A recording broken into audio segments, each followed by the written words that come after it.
Good afternoon.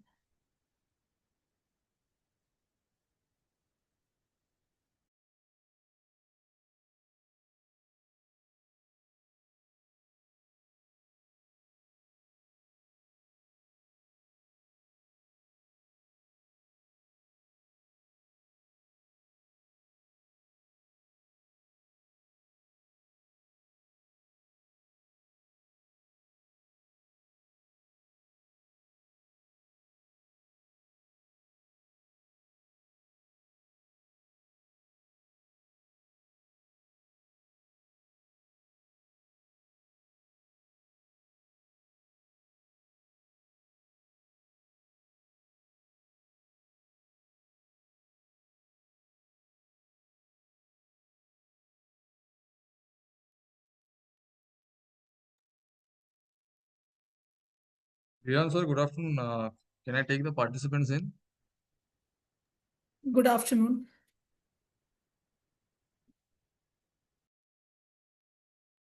Good afternoon, sir, and good afternoon, Leon. Good afternoon, Madhvi. Good afternoon, ma'am.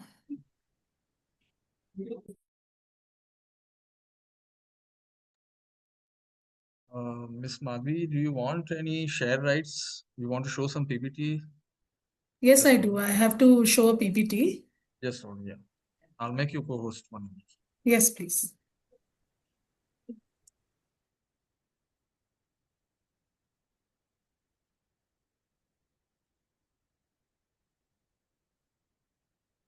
Can you give a trial, ma'am?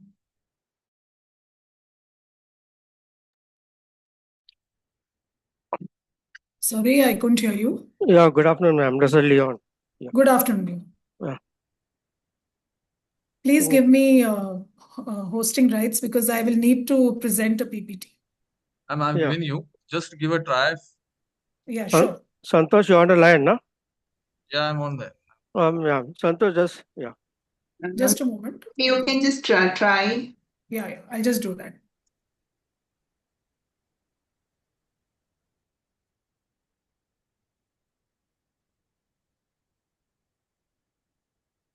Yes.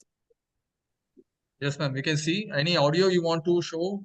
Yes, audio. There will be a video, couple of videos. So I Yeah. would like Any to. one video can you share so that we can check the sound and all these Okay, things? just a moment.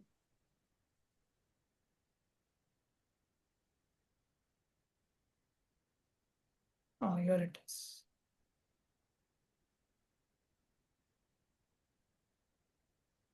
Can you hear it? No, ma'am. No, ma'am. No. Share the screen. Yes. Slowly, we can hear it. Okay, I'll just stop sharing for a moment. We can hear it. I think you need to increase the volume. Right. America at all. It's time to put Columbus on the scene in history. Could you try that again, Madhvi? Good afternoon, Kedya sir.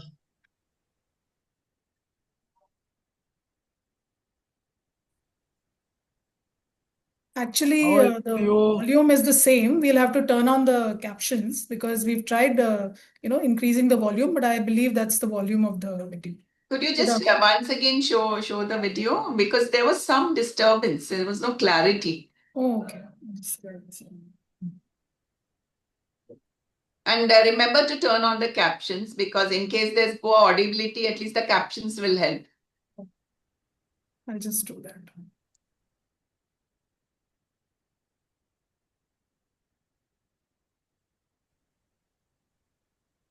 How are you, Sheila ji? How are you?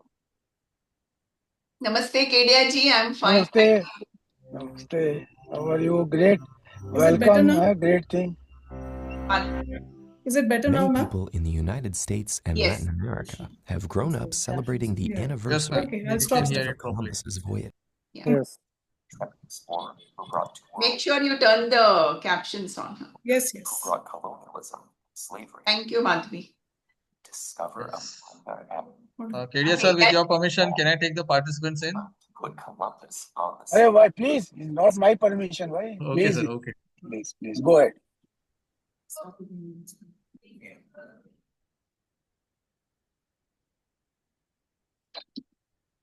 Good afternoon, sir. Good afternoon.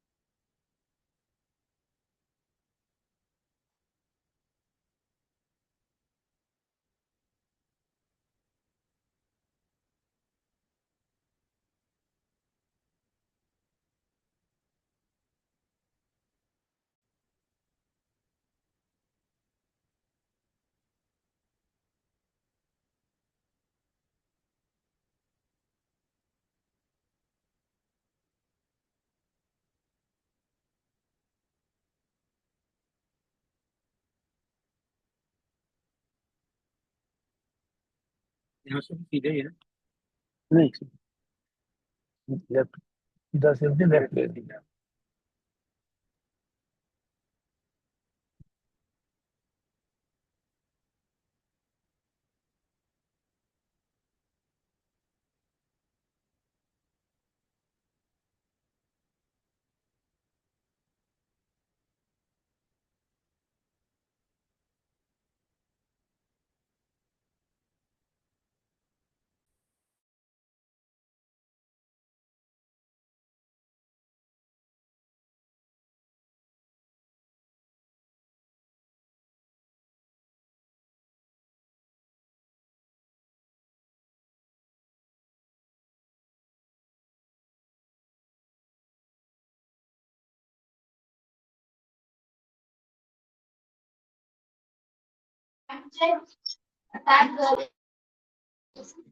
Thank you.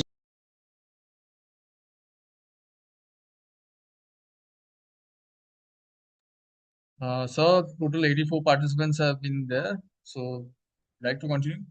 And we'll wait for a while. Can we wait for another 2-3 minutes before we start? Okay, ma'am. Yes. Thank you.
No. Ma'am, you can start it now.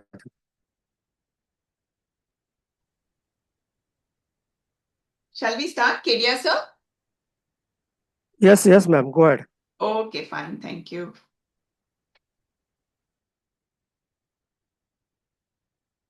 So, a very warm welcome to all of you who have gathered on this afternoon to attend this session.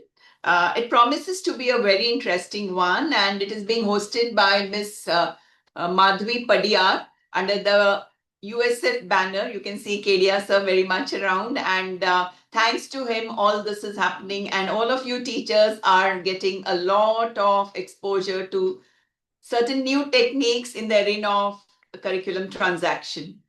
Well, Ms. Madhvi Padiyar is working with Excelsis Advisors, and Excelsis Advisors LLP is the brainchild of visionary educationists Mr. Rohan Bhatt and Mr. Rohit Bhatt, founded with the mission of providing in-depth academic and intellectual support to institutions committed to delivering quality education. Excelsis Advisors brings together a team of passionate experts dedicated to empowering schools and transforming the educational landscape. With decades of leadership experience in successful institutions, Excelsis Advisors offers comprehensive, customized consulting services, and these are tailored to the evolving needs of the schools it partners with. At the heart of Excelsis Advisors' work is a commitment to meaningful learning by way of engaging lesson plans. Lesson plans are their forte, mind you, and these lesson plans also involve reflective practice that leads to academic excellence. Among the distinguished team members of Excelsis Advisors is Ms. Madhvi Padiyar. She is an accomplished educator and teacher trainer with over 2 decades of classroom experience. A postgraduate in archaeology from the prestigious Deccan College and holding a master's in education, Ms. Madhvi blends academic scholarship with deep pedagogical insight. She is widely known for designing and leading Making Thinking Visible workshops, research-based professional development sessions that equip teachers with strategies to transform history instruction into a process of critical inquiry and reflective thinking. Her approach moves beyond rote learning, sparking curiosity and engagement both amongst teachers and students. An avid reader and a cinephile, Ms. Madhvi nurtures a wide range of intellectual interests with a specific fascination for ancient Egyptian history. For her, education is not just a profession, but a lifelong calling, one that aims to cultivate independent thinking, empathy, and a passion for learning in every classroom that she touches. So without much ado, I'll be welcoming Ms. Madhvi Padiyar. She's going to talk to you about teaching beyond the textbook, engaging strategies for dynamic history classrooms. Over to you, Ms. Madhvi Padiyar. Thank you for that glowing introduction, ma'am. Teachers, how are you doing today? And I hope you have had a wonderful day so far. And it's a pleasure, to spend 2 hours with you reflecting on the craft of teaching history. Now, each of you, you're already very dedicated, very committed educators. And along the way, in the next 2 hours, we hope to explore fresh strategies that we can carry back to our classrooms. So let me, without much ado, like ma'am said, let me share with you this whole program with you. One moment.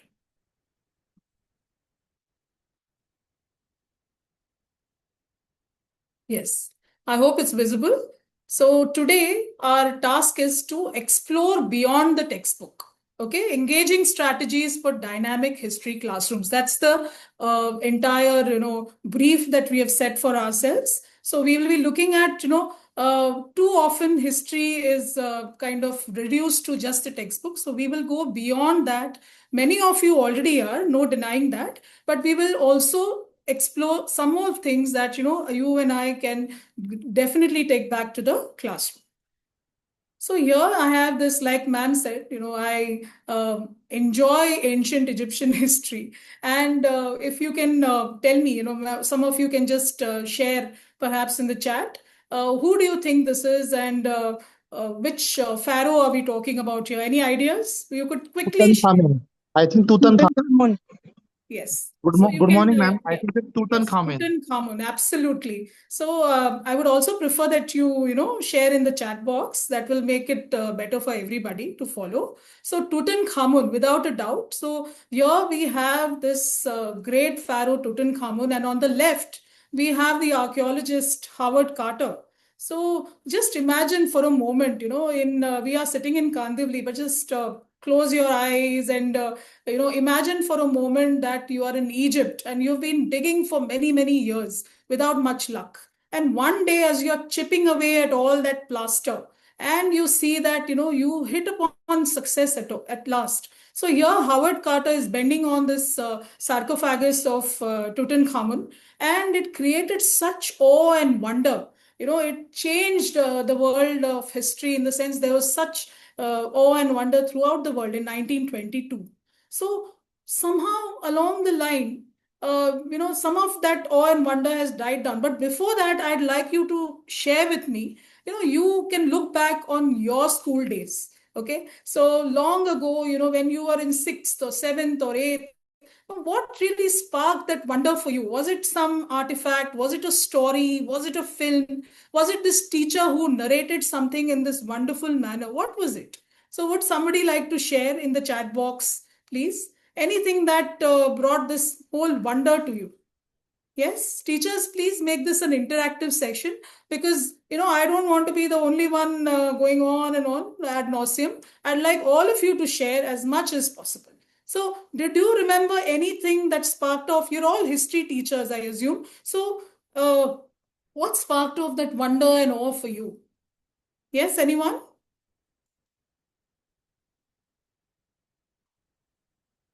Could we have a few people answering? Stories, yes. We have, there's no name. Okay. Nikita Sonar ma'am says they're interesting facts. So we have one person who has remained anonymous and would say that mysteries behind the facts. My teacher, Ayushi ma'am says, my teacher, excellent storyteller. So we have these, anything pictures of the past, Shayantani ma'am. So many different stories. So you have narration. So basically, a lot of us are talking about narration. But somehow, somewhere along the line, I think we have kind of, lost that spark or that wonder.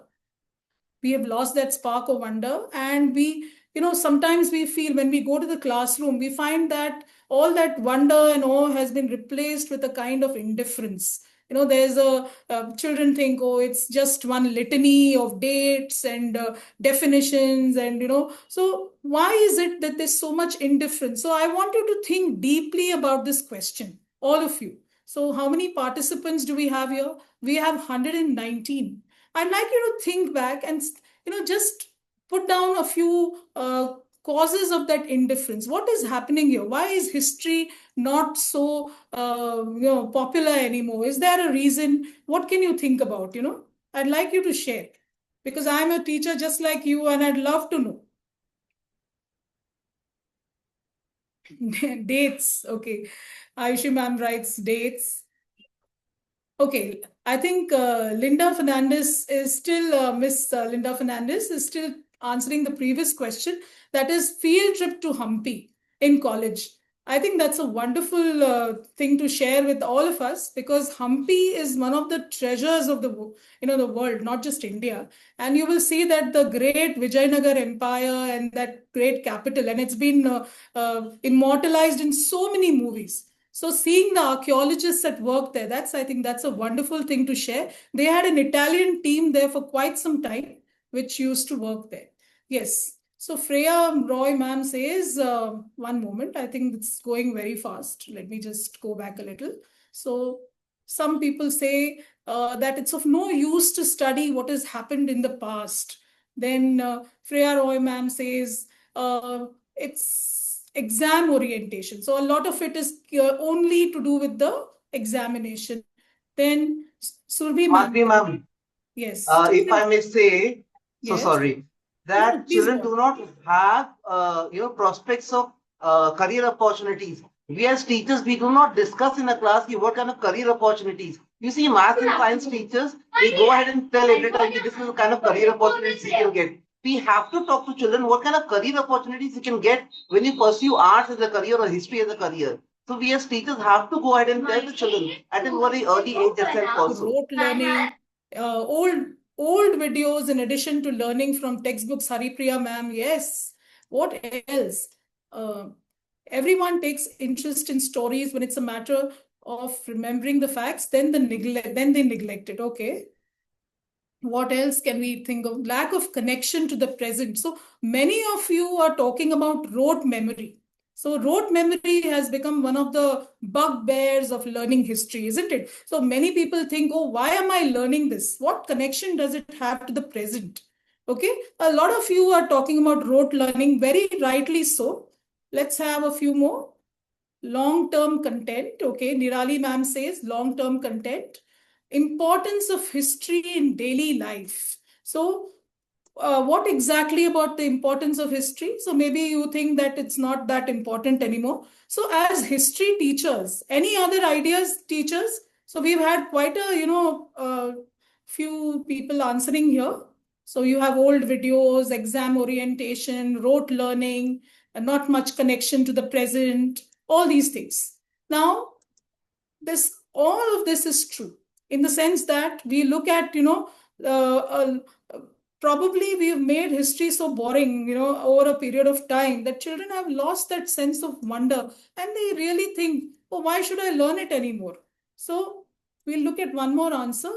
History is all about dead people, that too years ago. Prachi Varde ma'am says, not directly related to present time, no new things invented. So mostly kids don't get interested in knowing as it's not related. Okay.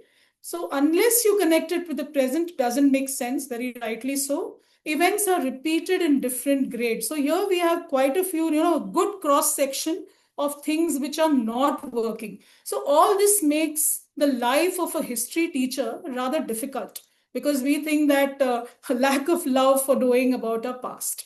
Yes, precisely. So here we'll look at the next aspect. Here on your board, we have the military causes. We have the military causes, which are listed typically the way they are in a history textbook, isn't it? So it's a neat, clean list. It is a list of all the factual details. In fact, every 10th, every teacher who teaches grade 10 knows about all this. Okay, it's a neat factual list, very accurate, very exam friendly. But unfortunately, does it do much to gladden the heart of the child? I'm afraid probably not. So let's look at the next slide and let me show you something different. So here you have Subedar Sitaram Pandey.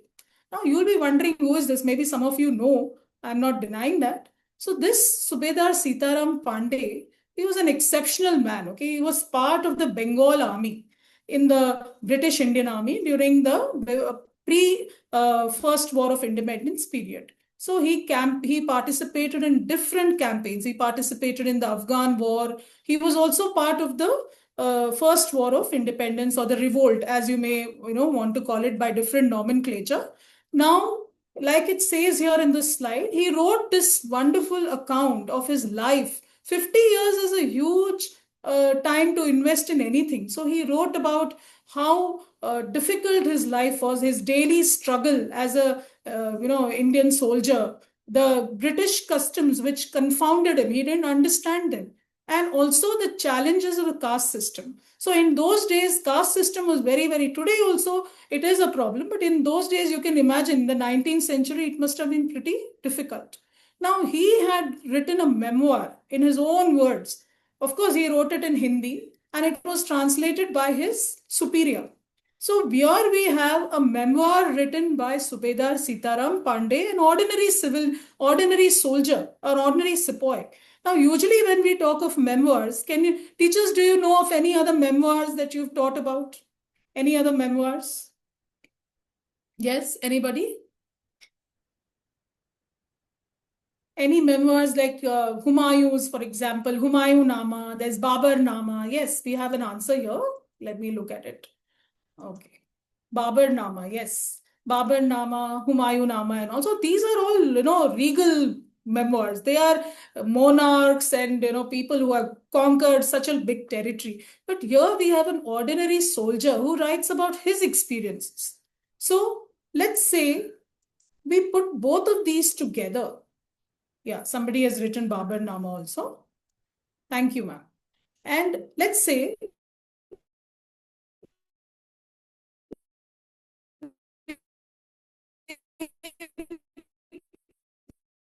juxtapose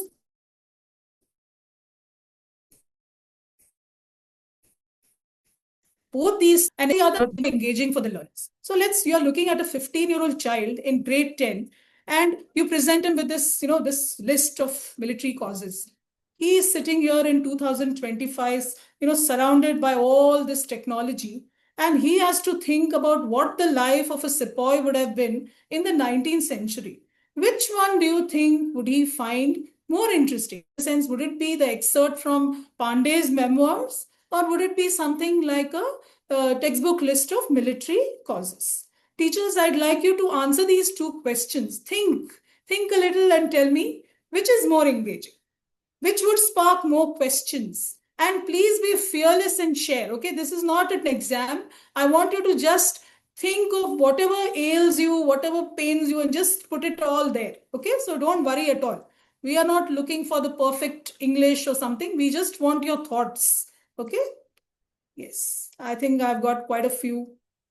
Yes, we have Ayushi ma'am, we have Priyanka ma'am, we have Jinal ma'am. Everyone says the excerpt, the memoirs. Now I want you to think why that is. Okay, so Meenakshi ma'am says, would real lives.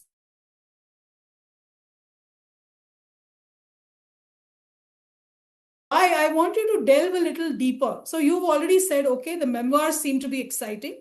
I want you to delve a little deeper and tell me what would it be about the memoirs that has an edge over the list of military causes.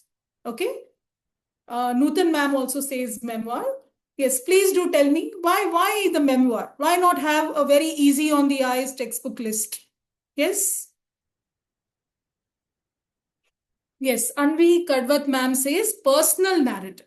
That's very important because, excuse me. So, when you have a personal narrative, yes, Ayushi ma'am also says they'll be able to put themselves in the shoes of the person. It connects, Rinsi ma'am says it connects personally. Absolutely. So you feel like this man from the 19th century is actually talking to you. You feel as though, yes, I get an insight into that man's life. It's told from a first person point of view. Excellent. So we have some really very imaginative educators here, which is wonderful. I think all of you should pat yourself in the back. We have such wonderful ideas. Yes.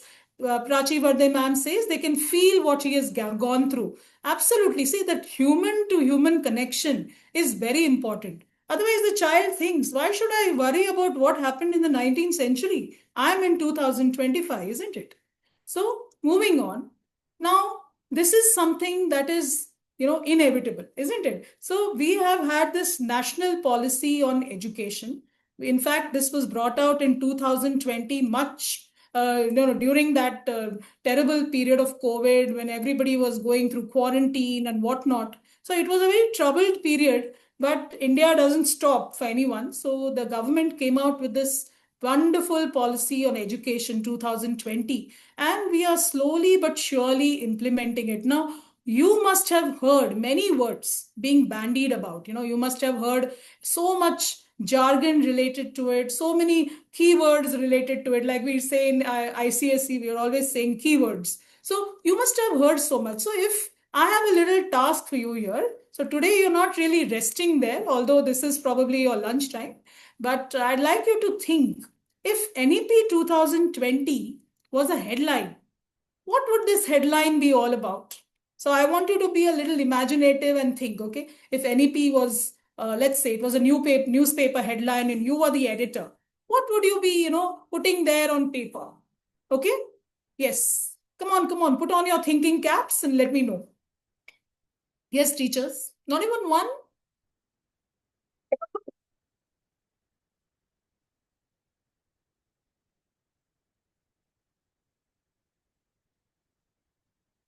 Could we have a few ideas? Yes, finally we have something. Reema Bhattacharjee ma'am says a game changer. Wonderful. So NEP is a game changer. Absolutely. I think everyone would agree. Empowerment of education. Rizwana ma'am. Ayushi ma'am says holistic change. Oh, now we have all of them coming up one after the other. Rinsi ma'am says NEP, a revolution. I'm sorry if I've missed a couple of things. I mean, it's a little fast. Skill-based education. One moment, I think. Yeah. Skill-based education, transformative shift, moving away from rote learning. So you all agree that this is a watershed moment for India, okay? Because we are moving away from that, the years and years of rote learning. I mean, I'm, pretty old. So you would know that in our times, rote learning was the way to go. You finished a lesson, you wrote down the question answers, you read them, you learned them by heart, and you reproduced them. So that was considered the height of learning. We have one more answer. Let me just wrote to robot. Okay, that's funny. Introduction of new structure in education. Yes, Deepali ma'am, Ayushi ma'am, all good answers. Yes. Some more. A paradigm shift indeed. A paradigm shift in teaching and learning. So Sulagna ma'am here says NEP ushers in a new era indeed. So your children will remember you long after you have retired. An integrated approach. So wonderful, wonderful answers here. And I couldn't have, I think even ChatGPT couldn't have done better. All of you have some wonderful ideas here. So we'll keep up the same energy. So I want this to last throughout the workshop. I want you to come up with great ideas of your own. Because what is a teacher if she, doesn't really ideate about all these things, isn't it?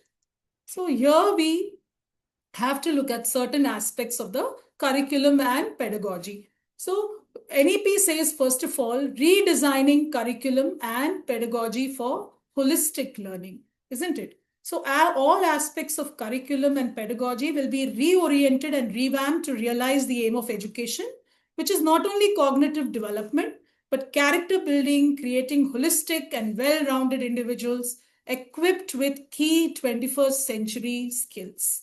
Now, we can't teach these children with our, those age-old pedagogy, isn't it? We need to change with the times. So I want you to tell me, what are these 21st century skills that we keep talking about? That has become, I wouldn't say a cliche, but it's bandied about so much. I want you to tell me, what 21st century skills do we want our children to gain from this entire exercise of pedagogy, of the redesigning of curriculum? What do we want them to gain? Sorry. Yes. Critical thinking. Yes, Meenakshi ma'am says critical thinking. Freya ma'am says critical thinking. Learning by doing. Rinsi ma'am says. Sylvia Joseph ma'am says emotional growth. Absolutely. Creativity. Reema ma'am. How to apply the skills they learned in the class to real life. I think all of you are touching on all the domains. So you have the cognitive, of course. Now, cognitive has always been a little, we've put a little too much stress on that. So we also have to, develop the affective domain. Now, like someone said, emotional growth.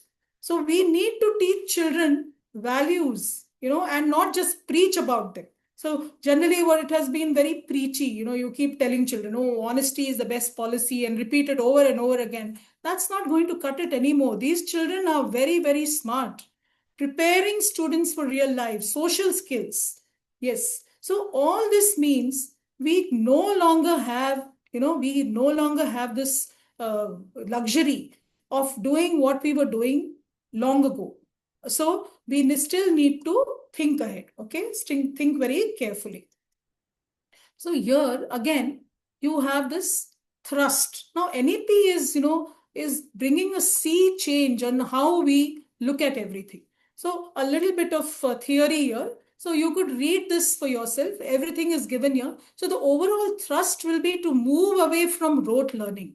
Now this is a huge change from what was there before. So this is one of the boldest shifts, I would say, from what has happened before. So we have look at the points here.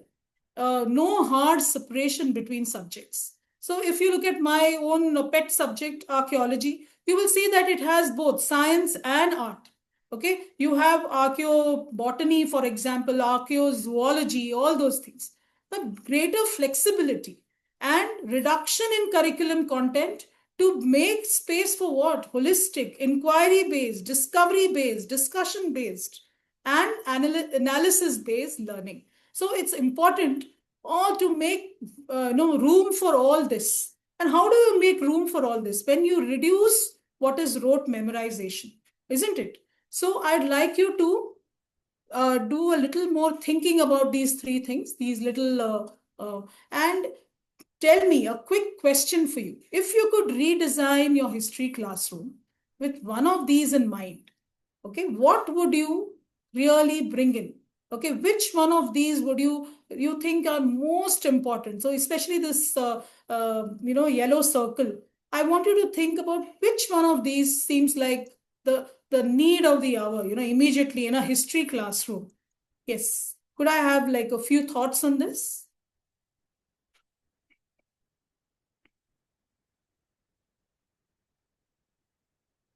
Yes, teachers?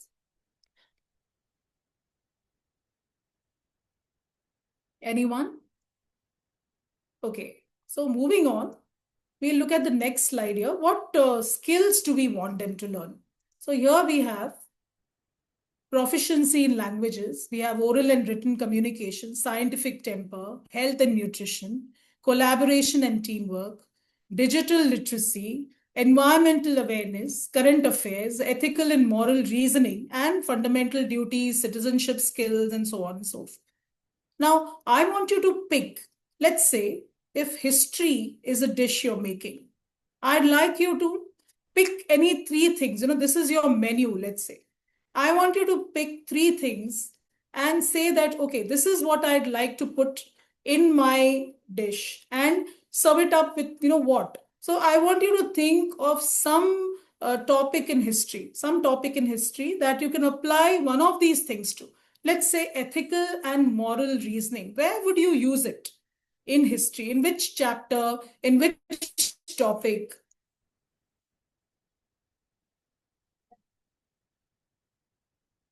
Yes, think a little harder. So I'll give you an example myself. For example, ethical and moral reasoning. Now, if you are doing Ashoka, for instance, obviously, you have to, when you're thinking of his edicts, for example, he talks about respect for all religions. He talks about compassion for animals. So there's a lot of ethical reasoning there. Yes. I have some answers here. Ashoka's conquest of Kalinga. Causes for the revolt of 1857. Yes, I'd like you to also put, Chirag sir, I would also like you to put, what from here would you use there, isn't it? Like Harshita man has said, Jainism, moral thinking. So you have ethical reasoning there. Yes, absolutely. So Jainism, when you're teaching those three Ratnas, you could probably have that. Sense of aesthetics and art. Very nice, Meenakshi ma'am. So when you're teaching the architecture, the art and all that, you could have the, the background of Mughal Empire. So there are so many things that you can integrate with a typical, history topic, isn't it? So I would like you to keep thinking on these lines. Okay. Let's move ahead a little. Now, this is what is our aim today. Okay. I think we have a few more answers, which I'll just look at. One moment. High Court, I think. Scientific temper and evidence, European and Indian Renaissance. Very nice. We also have High Court for current affairs. Then we have, this is scrolling very fast. Let me just try.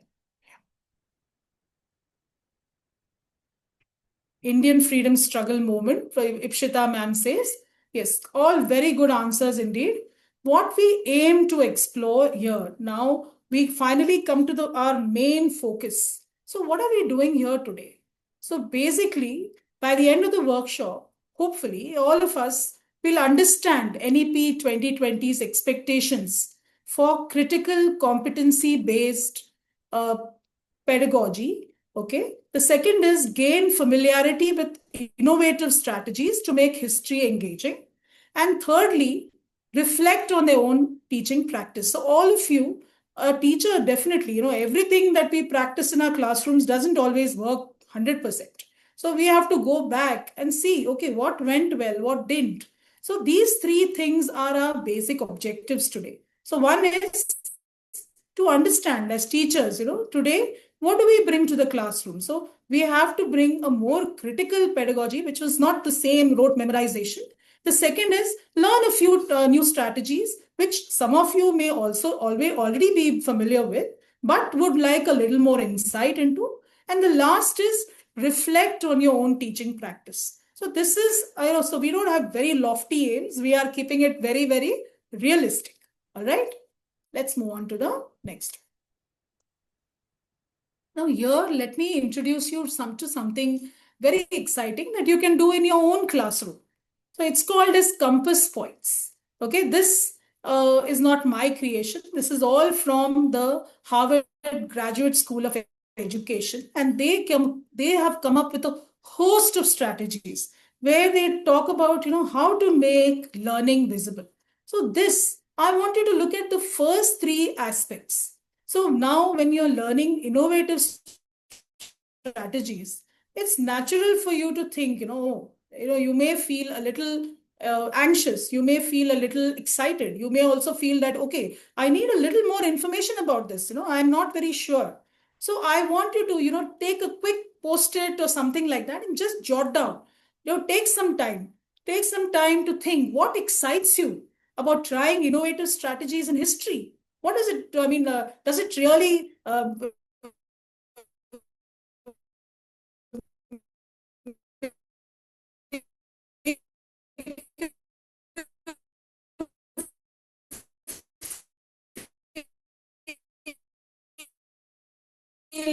what are your worries? Just about it. What would you possibly need to put this from, many things look great on paper, but what would you need to put this into practice? So I want you to think of the first three aspects. We won't look at the last one. The last one we'll come to at the end of the workshop. So take about 3 to 4 minutes and jot down what excites you, what worries you, and what do you need to find more, maybe more information about this. So I'd like all of you to, you've been very enthusiastic. It's so lovely to find so many answers. I would like you to go a little, deeper, think for yourself as a history teacher on a Friday afternoon and think about what you can actually write down. Okay. Yeah. Let's check out a few answers. Okay. Okay. I already have some. Okay, Rima ma'am says, will we get the presentation?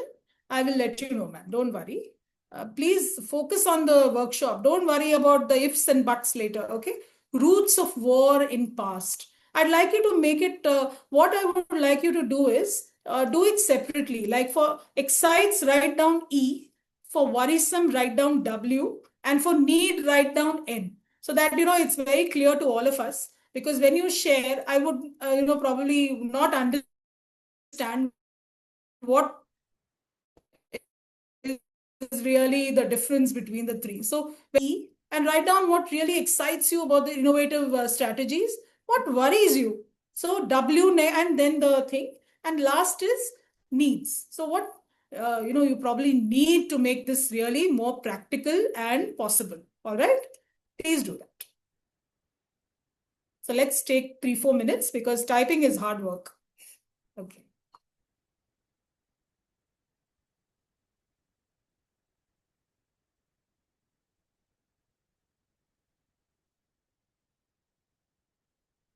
I'll just wait for you to finish. You can just jot down a phrase or a word or something. You don't have to like type grammatically long-winded sentences. Just keep it short and sweet, bullets. Just EWN, okay? We are not really worried about the grammar today. We're just worried about, what possible factors we come across. Yes. So one challenge that I have Harshita ma'am saying here, Union Parliament is too vast. Yes, that's a very, I myself teach that, and I know that it can be extremely difficult to make that exciting because, first of all, the sheer, it's very exhaustive and exhausting as well. So by the time you are at the end of the chapter, you are literally, you are sweating, not just you, the children also. So what can we possibly do? So you may get a few ideas today.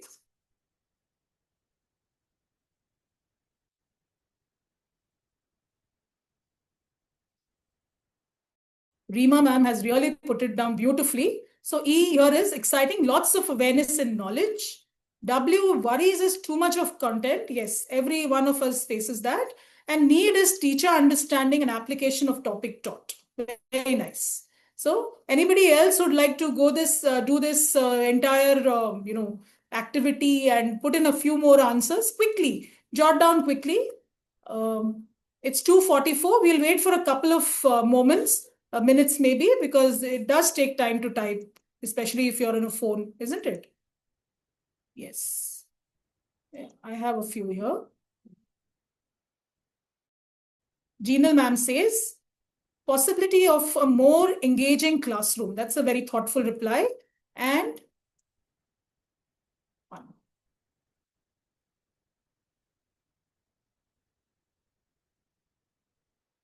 Yes, also last period in school for history. Okay. Priyanka ma'am has a very real problem. So last period in history is not the best because they're already, they're probably on the verge of kind of giving up altogether. And then suddenly you are coming along and teaching them union parliament. It's not the best time. How well students will engage, time constraints. Yes, worries are time constraints. And gathering appropriate materials for students. Yes, indeed. Yes. Thank you, everyone. So you will see that many of these worries are typical of all of us. So you will see that even I, as a teacher, I'm a teacher, of course, and we all face this. Worries are always that syllabus that has to be covered. But you will see that many of these strategies are very simple. People think that just because they sound very lofty and great, they are very complicated. They're not complicated at all. In fact, they're the simplest things possible. And with a bit of planning, all of you can do it in your classrooms. It doesn't require a lot of resource. It doesn't require a lot of money. Some of it just requires a chalkboard and something very basic. The teacher herself, her presence. Okay. So we'll see how we can remedy this entire situation. Now, here is our first cluster, debate and dialogue.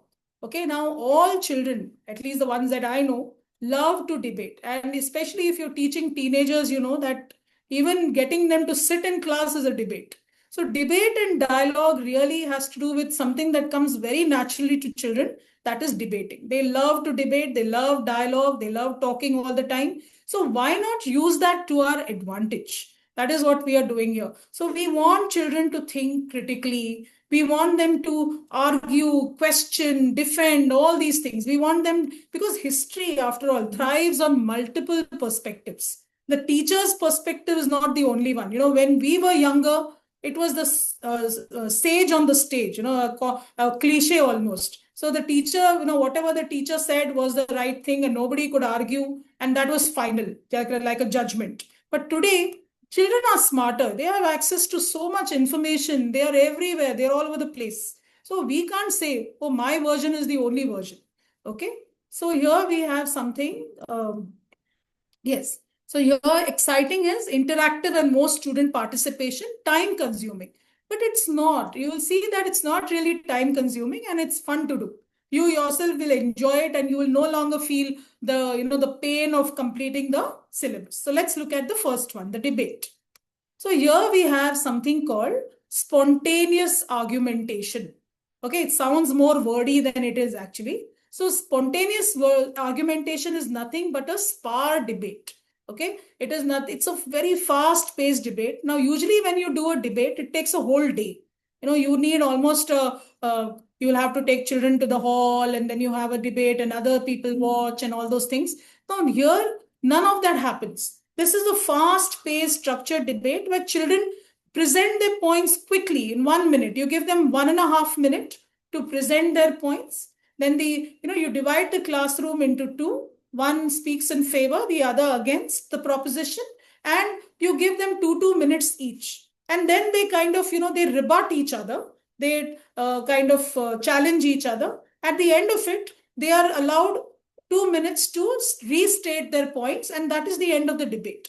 Now, all children may not get a chance to do it, but when you do different strategies, different children get time in different periods. So it's going to work very well. At the end of the year, all children in your class will have participated in one strategy or the other. So it's true, you can't involve all 40 of them, but at least you have involved a sizable number. Now here I have two things here. Should there be limits to freedom? For example, questions like this, or you can have, it is always best to use non-violent methods to achieve greater civil rights. Now this we can definitely use in a chapter like Mahatma Gandhi's contribution to the Indian national movement, because otherwise it becomes like a one-track explanation where we are going on and on, non-cooperation, then civil disobedience, then quit India. So why don't we use something like this? So is it best to use non-violent methods? Are there other methods also? So the teacher here is really a facilitator. Just a moment, please. Secondly, let's say you're doing civics and you're doing something like the freedom, the various freedoms that the Indian Constitution gives to us, the right to freedom of expression and so on and so forth. Should there be limits to freedom? You can actually do this in a grade 9 class. Okay. Let's watch a quick video here, not so quick, actually 5 minutes, but you would be happy to watch this. Now, this is about Columbus. Now, Columbus, if you know, is a very controversial figure, not so much in India maybe, but abroad, because, on one hand, there was the great Columbian exchange where he brought great wealth to Europe, and in a way that led to the Reformation and Renaissance and all that. But on the other hand, there was a terrible decimation of the native population, isn't it? So let's watch this video and see for ourselves. All right.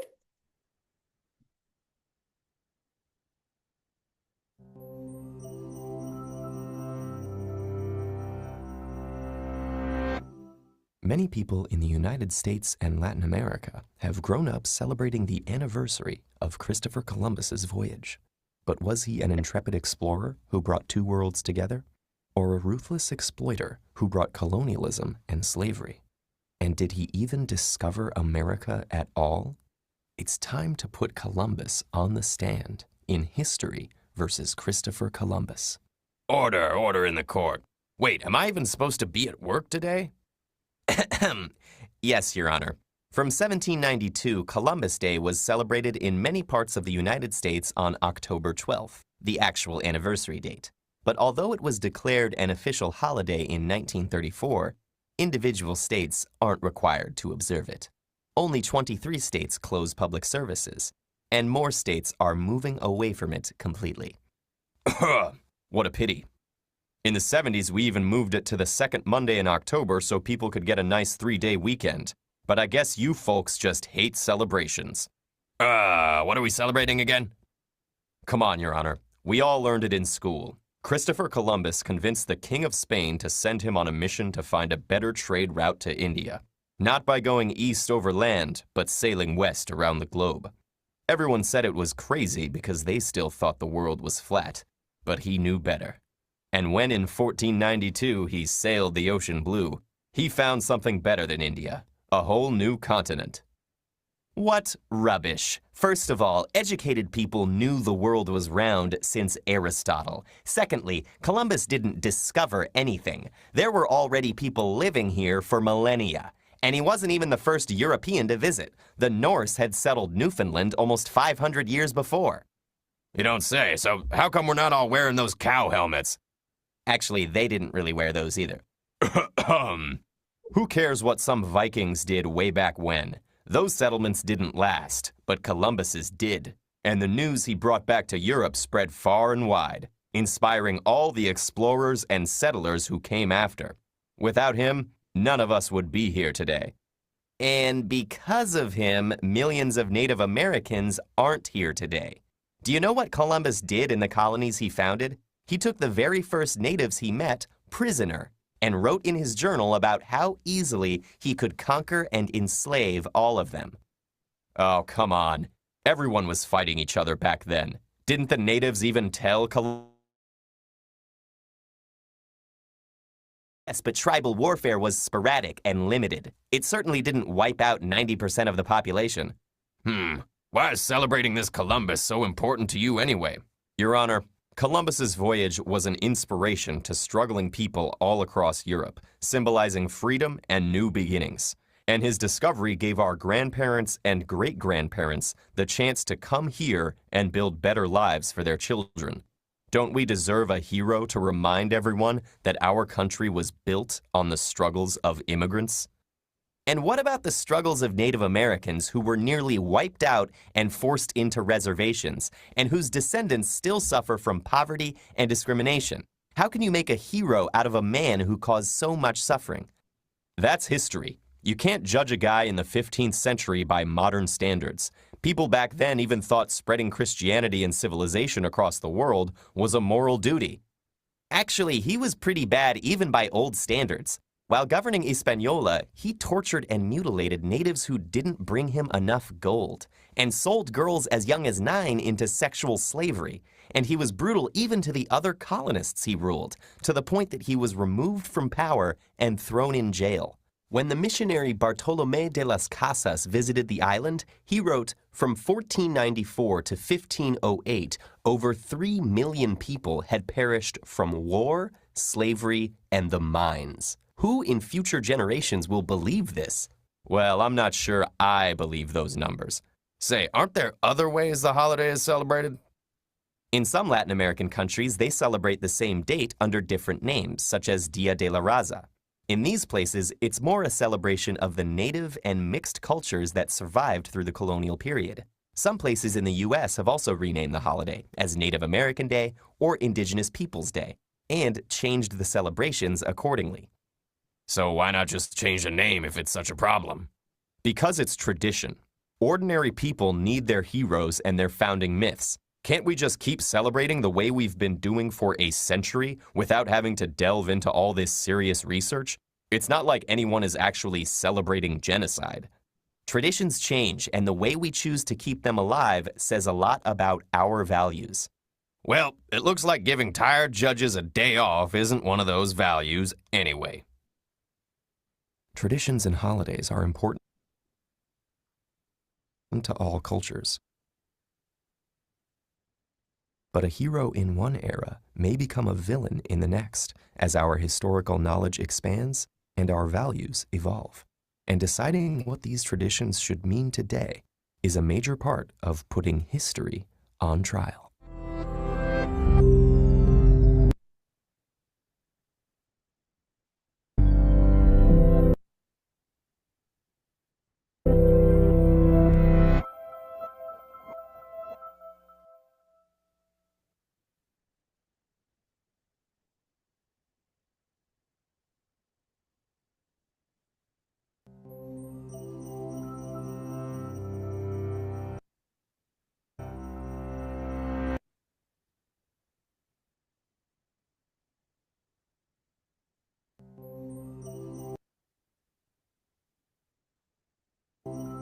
Playing on loop. Playing on loop. No, the other one is like loop. No, it's not. Yes. So we all watched that video. Now, this is a famous TED video about putting Christopher Columbus in the dock.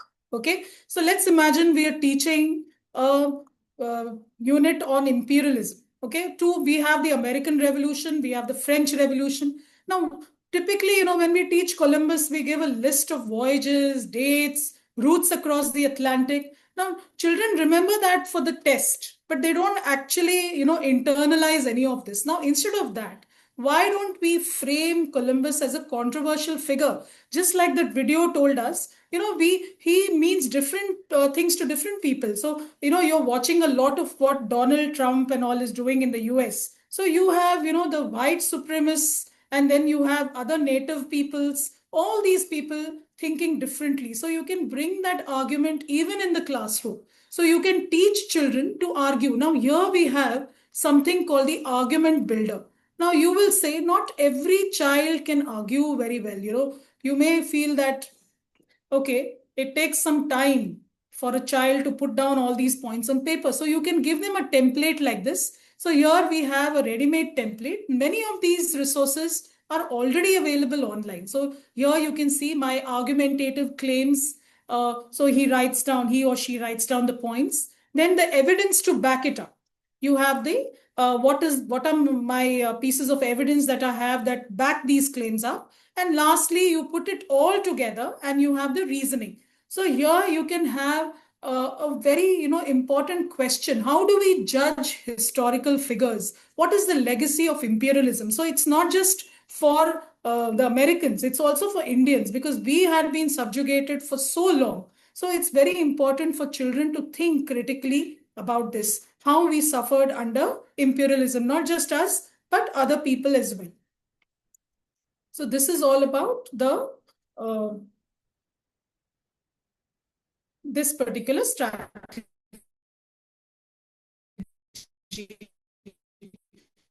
Moving on, we have with younger children and older children. So it's pretty simple. Let's look at the entire thing here. So here on your board, you have Think, Pair, Share, which is a collaborative learning strategy that promotes critical thinking and peer learning. Now, really speaking, it's very, very simple. You pose a question. Sometimes you don't pose a traditional question. I'll show you in the next example. So you pose a question, you give learners 30 seconds to think about it. Now, what happens is sometimes children make a jump. They don't think. They suddenly, they immediately start talking to their partners. So that has to be avoided. So we'll see how that can be done as well. And then they share it with the group at large. So think, pair, share is really simple, but it can be used in different ways. So it doesn't have to be your typical question. Now, what do you have to do here? You have to be very careful about pair selection. So when I say pair selection, you have to see that, you pair people who are very confident with someone who is a little shy or diffident or something, so that, it makes for a good team. Otherwise, what happens is if you pair two quiet children, then both of them will be kind of very reticent. They won't want to share with the group, isn't it? Also, emphasize time to think. That's very important, because sometimes you will see that children, they jump to conclusions. Within a minute, their hands put up and they will not stop talking. So that is very essential. So let's move a little. Let's tweak a little and see what is next. So here, what is I do typically in a classroom? So you can give them little templates like this. So they write the topic on top. This is really important for especially grade 6 children and the smaller ones, because they are so excited that sometimes the excitement takes away from what the task at hand. So we give them a template like this, which puts everything, their thinking is absolutely made visible on paper. And later, you can even place it across the class, have them look at it. So first is what I thought about the topic. So it's very important that you first give them something to think about, something very, very meaty. You can't have those very simple questions, something that is really emphasizes the thought process. The second is what my partner thought about the topic. And last is what I would like to share, to the entire class. So this kind of a template makes things visible. So we were talking about making thinking visible. This is one of the ways you make thinking visible. Now I'll show you two examples of doing this. So let's move to the next slide. Now this is, all of you must be familiar with this. This is the French Revolution. Okay. This is about pre-revolutionary France. So let's look at this. I want you to take a look at this bar graph and the next picture after that. So we'll see how it plays out. Okay.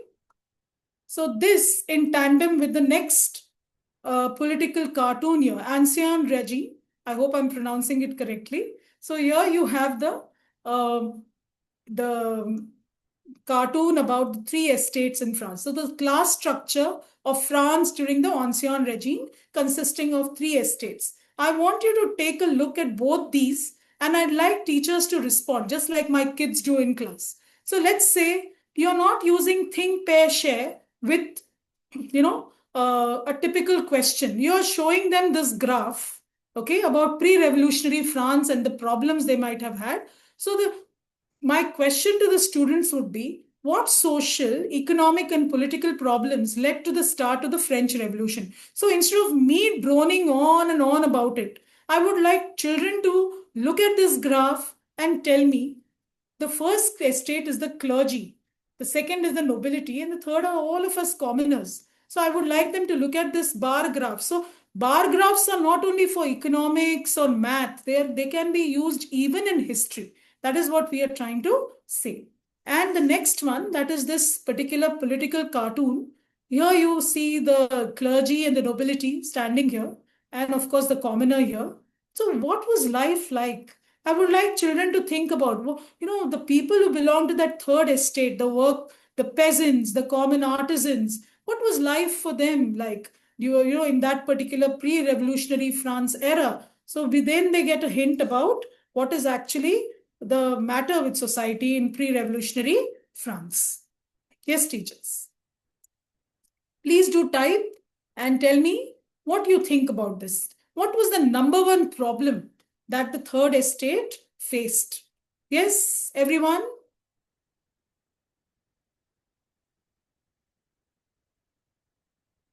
Teachers, I'd love to, hear from you a little more. So you've been splendid till now. I'd like you to delve a little deeper and tell me, if you use think, pair, and share with this, what would happen? What would you probably, what would your children probably come up with? Yes, we have an answer here.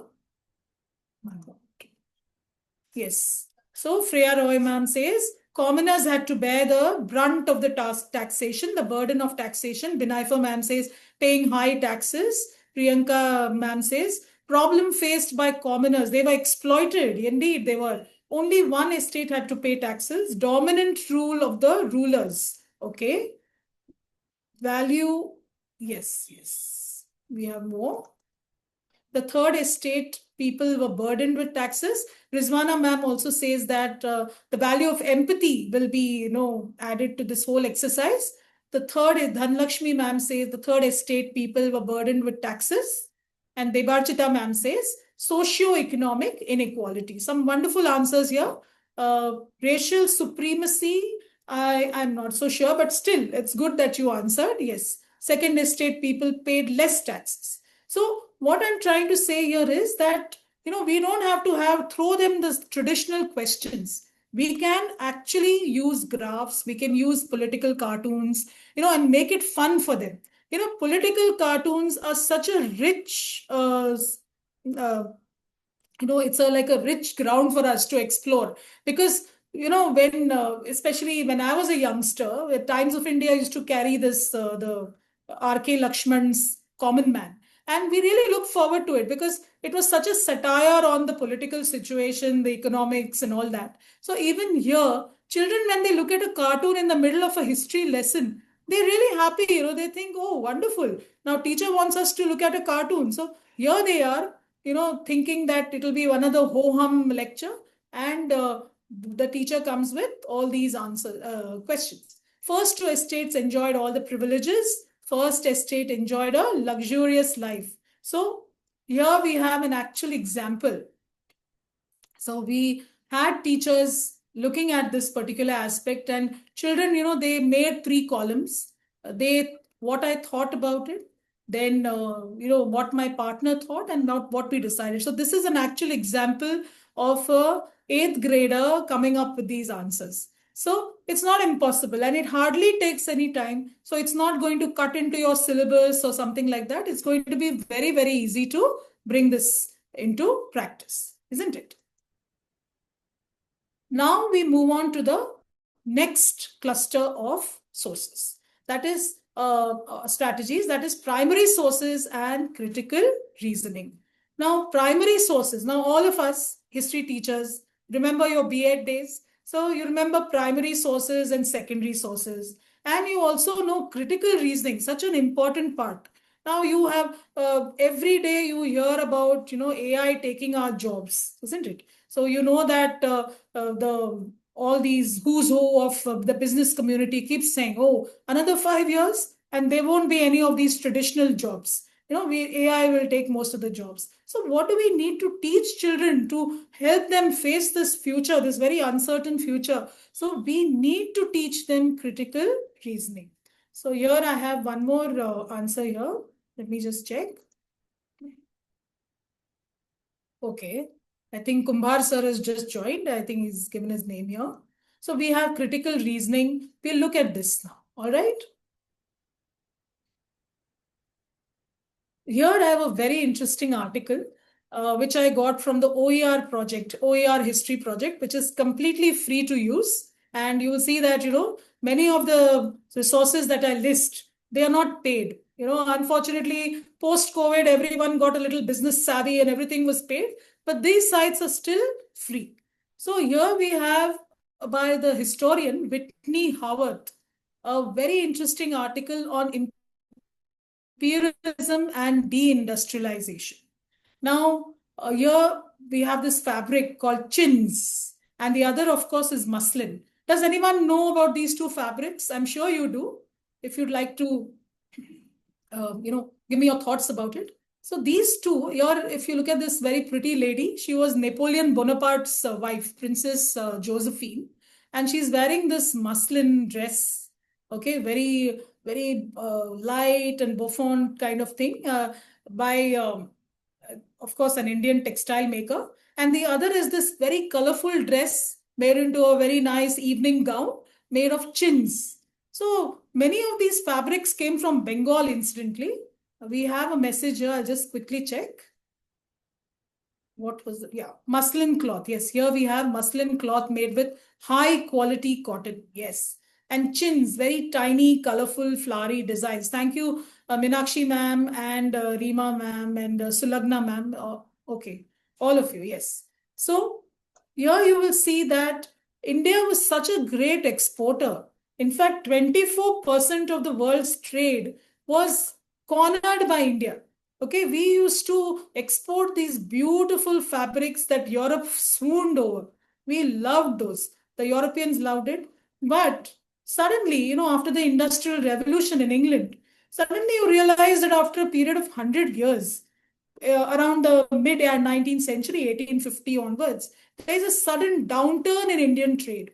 And you see there's a process of deindustrialization thanks to British policies. And we are now exporting cotton. I mean, such a fall for us as countrymen. So here we have this article, Imperialism and Deindustrialization in India. And on the other hand, you have, can anyone guess who this is? Who could this be? On the left, you have a portrait by a painter of those times, 19th century British India. Any ideas here, teachers? Anyone would like to take a wild guess and surprise me? Anyone? Are you all tired? It's 3:11. Okay, so I'll tell you. Now, this man is actually, official. Yes, I think we have a few answers. Robert Clive. Yes, thank you, Rohit sir. And we have, you have these people who were actually the officials of the East India Company, the English East India Company. And look at them sitting there like nobility, sitting like the Nawabs. And you have the Indian servants all, clamoring to help them. So look at the downturn in India's fortunes. And this article has been written by Whitney Howard. Now, for our older children, we can give these articles and they are not very difficult. They are not, they don't use very fancy language. But you can use this with my next strategy. This is 3 close reads, teachers. So what is this 3 close reads? Now, the first is skimming for gist. So the child just goes to the article, reads the headline, the subheadings and all those things, and goes through it and writes down, okay, I think the article is about this. The second read, what does he do? He or she reads that article with greater focus and identifies key details. Okay, what is the main idea? And writes down those key details, lists 3 key details that support the main idea. The last is evaluating and corroborating. Now, what is corroboration? So the child has already done some work on imperialism. So he already has some idea. Okay, imperialism is this. The British came here. They were such racist people. They tortured us in different ways and all that. So he or she's learned all that. Now he puts that previous knowledge with what is there in the article and he connects the two. So the final step is evaluation and corroboration. So you're looking at 3 grades. Now this is really helpful to us teachers because, not only are we improving their history, but English teachers will be so happy, they'll probably come and compliment you because their English will also improve. So you're killing, 2 birds with a stone, just metaphorically. So you will see that this improves their history. At the same time, this also improves their language and vocabulary and what have you. So it really improves. And you know that today, reading is necessary not only in history, it's important in English, in math, in science. If they don't read, they're not going to read any of those research articles, isn't it? And here for you, I have an actual sample. So this is a group activity, by the way. So there's not too much pressure. Sometimes if you give it to one child, that child may feel overwhelmed and think that, oh my goodness, am I expected to do all this all by myself? No. So here there are 4 group members, roll numbers 42, 40, 41, 31. So they all sat together and they did this together. And you can see by the end of it, they have talked about it led to the downfall of India's textile industry and so on and so forth. So this is grade 8, by the way. Yes, so grade 8 can, come up with some amazing answers. So as teachers, we always think that, oh, I should provide all the answers. No, children can also surprise you in wonderful ways. Okay? I request you to please mute yourself. Ma'am, yeah. We have one on particular, yes, Thomas Rowe, all right. So people have a divergence of opinions. Now, this is another great way to get them thinking. This is a primary source. Okay, all of you know this. This is Arthashastra, the ancient guide to governance. Okay, Kautilya's Arthashastra. Now, in the center, you have this great man, R. Sham Shastri, who was a Mysorean. He was from Mysore. And what he did was, he found this very kind of very old document written on the traditional material of a tadpatra or something. And he saw that and it kind of led him to translate it. Imagine the work that he must have put in. He translated that entire thing from Sanskrit to English for all of us. And today we are lucky that we are actually sitting here and we are reading this particular wonderful guide. Kautilya has been compared to Machiavelli, who lived during the Renaissance. It should be the other way around because Kautilya came first. And you know that Kautilya was also the chief minister and the guide to Chandragupta Maurya. So here Kautilya writes all his various philosophies about how a kingdom should be administered. So what are we looking at here? Now, generally, what do we do in class? We tell them, we give them a paragraph, okay? Arthashastra is this, written by this person in Sanskrit, and it deals with, it's a compendium of all these things. But what if we let them to reflect? What if we to pose these questions to 9th graders? Now, this is a 9th standard. So we can give them some real life questions, Does the end justify the means? Was Arthashastra really ethical? Or is it simply a manual for ruthless power politics? So when we give them something like this, something controversial, children are very, very buoyed by all these things. So how do you actually do that? Now, I'll give you this. Now, this is an excerpt. You will actually find this online and on a website that I will share with you shortly. So here, what does Kautilya say? I would like all of you to take a couple of minutes and go through this excerpt. So here he talks about war as politics, and all the more reason because in the modern world, there's a war raging everywhere in your backyard, in the Middle East. We fought a short war in the month of May, terrible war that was, and fortunately short-lived. So this is all the more important for us to think about. So I'd like you to take a couple of minutes and go through this excerpt of the Arthashastra.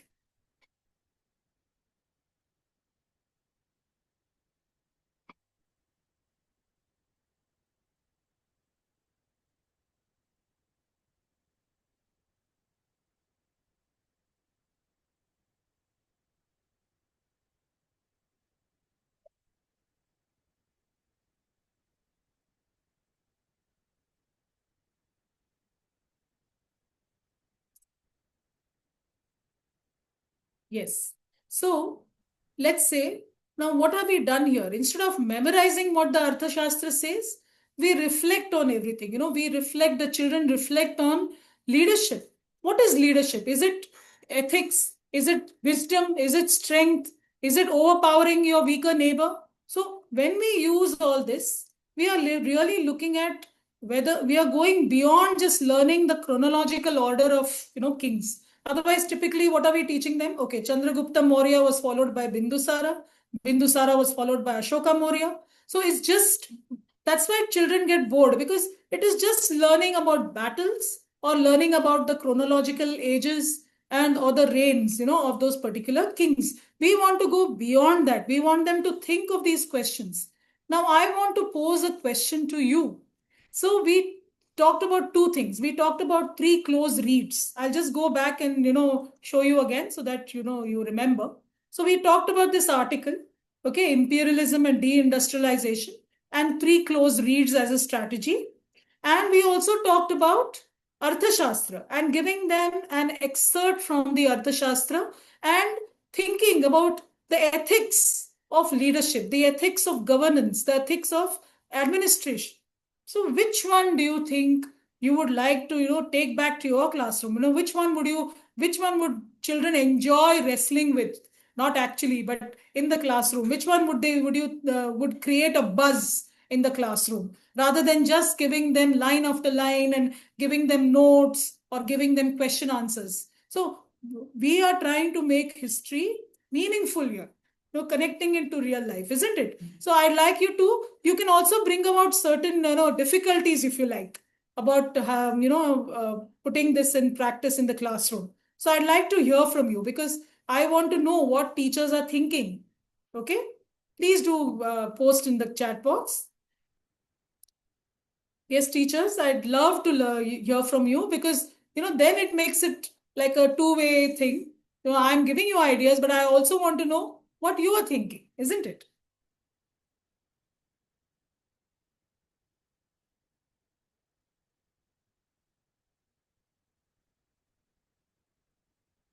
Yes, teachers, there are 172 of us.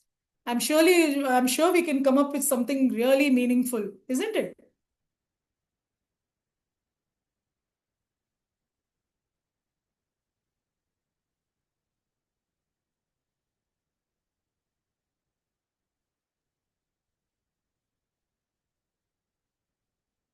Okay. So I guess there's a bit of a struggle typing, I think, all of this. So I give you some time, maybe a couple of minutes. Would you like some more time? Yes, Dhanlakshmi ma'am, Razia ma'am, would you like to say something about this? Would you like to do this in your own classrooms? Is it possible? What are the difficulties that you anticipate?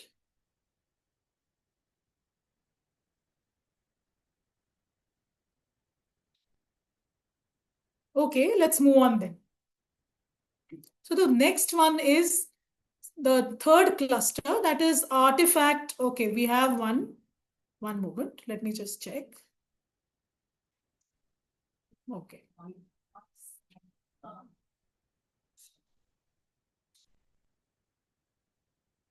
Okay, let me go back to the previous slide.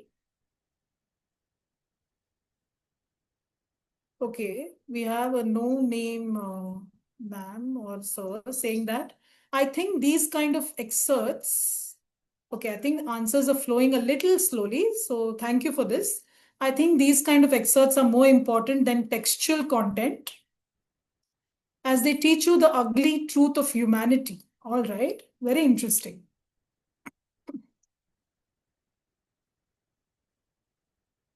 How can Arthashastra inform modern public administration reform, says Deepali ma'am. Very, very nice. How can it inform indeed? So today we have the IAS, okay, managing, the civil servants, and we have, of course, the politicians. So how can this improve or, maybe guide our public servants today? Very interesting indeed. I'll just go to the previous slide. Yeah. So here we are doing, I think I have few more answers. Yes, one more. Accountability, says Deepali ma'am. Sheila ma'am says the class will be abuzz with excitement. Thank you, ma'am. So we have a host of answers here. We are looking at cluster 3 now, teachers, and this will be, give you some visual delight. Okay. So here we have artifact and visual inquiry. So, history is full of artifacts. Okay, our country is like a whole museum. If you go somewhere, sometimes the Archaeological Survey of India doesn't know where to stop because there's so many monuments, there's so many artifacts. It doesn't know where to dole out the money. There's so many. So artifacts can be brought with a lot of interest in the classroom and can create, like Sheila ma'am says, a buzz in the classroom. So here we have see, think, wonder. Okay. So see, think, wonder is another strategy which is pretty, well understood. But here we are going to use it with this seal. Now, all of you have taught Harappan civilization, I'm sure. It's there in 6th standard and it's again there in 9th standard. And here you have this famous seal, the Pashupati seal. So we can use this. Now, why explain when we can ask children to see, think, and wonder, isn't it? So here we present to them. We can display it on a slide, or we can give them, individual worksheets. But I think the slide would make it really colorful. And we can give them worksheets also and give them a template and tell them, what do you see? So in the first one, children just look at all the visual richness, all the details. So they're looking at these animals, they're looking at the script. So what kind of a script is it? And in the second one, they think. Now, what could all this possibly mean? They're thinking, okay, could this be, a yogic pose? Could this be, someone who really loved animals? Okay, very young children will put it very simply, isn't it? And the last is wonder. When you put it all together, what does this actually mean? Some of them may connect it to Lord Shiva, the Pashupati. So all these aspects. Now, sometimes what happens is children are, you need to scaffold them. Scaffold is to give them a little help because they are after all small. So you need to kind of lead them through all these strategies. So here you can see that there are many such stems here. I see, I notice, I observe. Then the second one, it says, it seems that, I understand that, I interpret. And the last says, I wonder why. What is the significance? What could it be related to religion? Could it be related to something else? So all these aspects come up. So I would like some of your answers. Now, if you tried something like this, would it work in your class? Let's look at a few answers here. Yes. So Debarchita ma'am says, yes, it can make people excited about something that would be otherwise boring, isn't it? So otherwise what will happen is, your all kinds, yes, Haripriya ma'am says all kinds of excavations, these can be shown. Absolutely. So all this, creates a buzz because otherwise in Mumbai, there are no excavations at all. Now, people who live in Delhi, they are at a distinct advantage because they have so many monuments. You throw a stone and there's a monument there. But in Mumbai, we are hard pressed to show any wonderful monuments. And there are no excavations in our backyard. So that is why it's all the more important to bring in something like this. Do you agree, teachers? Yes, suddenly I see a buzz here also. Did you all have lunch here? Yes, Harshita ma'am says, yes, yes, yes. I think I'm a little slow. Manisha ma'am says, yes, ma'am. Ritu ma'am says it would work, set the students thinking. Class with excitement, says Samson. Yes. All right. Thank you so much. I think it's wonderful that on a Friday afternoon when most people are kind of gearing up for the weekend, you are sitting here and answering questions. I think that's a wonderful audience. Thank you so much. Shivaji sir says, yes, ma'am. Okay. All right. So see, think, wonder. What I want is you pick up something very beautiful, wonderful. You can do this with the dancing girl, for instance, the bronze dancing girl. And you can also use these stems to scaffold children. Okay, so that if somebody says, no, I can't think of anything, then what are you going to do? Isn't it? Okay. Now we come to something a little more complicated, okay? But not complicated in the usual sense. Complicated, more complicated than see, think, wonder, but not really complicated. See, think, me, we. Okay, sounds very rhythmic. So let's say you're doing, freedom of religion. Okay. Now what happens is with lots of civics, it gets very preachy. You are preaching and children are yawning, and you can see that, they are not really interested. Some of them are already in sleep mode, others are going towards it. So what do you do then? You present them with some artwork, because children love art, the Museum of Modern Art and all. You see, children barely out of nursery school going there and wondering. So here we give them a picture like this, and we ask them to think about it, and you tell them, no answer is wrong. There's no right and wrong. Just put down your thoughts on paper. But we also give them a template. So let's look at this template. So here we have, now all this is also available online. So you can jolly well print it. You don't have to worry about creating it from scratch. So let's look at this. The first one is, what do you notice? Make lots of observations. So the first thing is the child will go back to the, let's look at the picture here. So lots of observations about various religious symbols and all those things. Then the next is think. What thoughts do you have about it? So what could this possibly be about?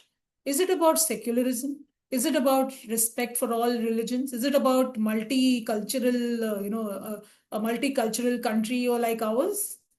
Then you come to, what connections can I make? So I would like all of you to dwell on these two aspects, because see and think are really simple. Now, if I were to project this image, what connections can you make between you and the image? How might the image be connected to bigger stories about the world? We. So we are looking at see, think, me, and we. I'd like you to think about the last two aspects, teachers. So how does it connect to you as a person? How does it connect to the world around us? If I could have a couple of answers, I'd be delighted. Yes, more people.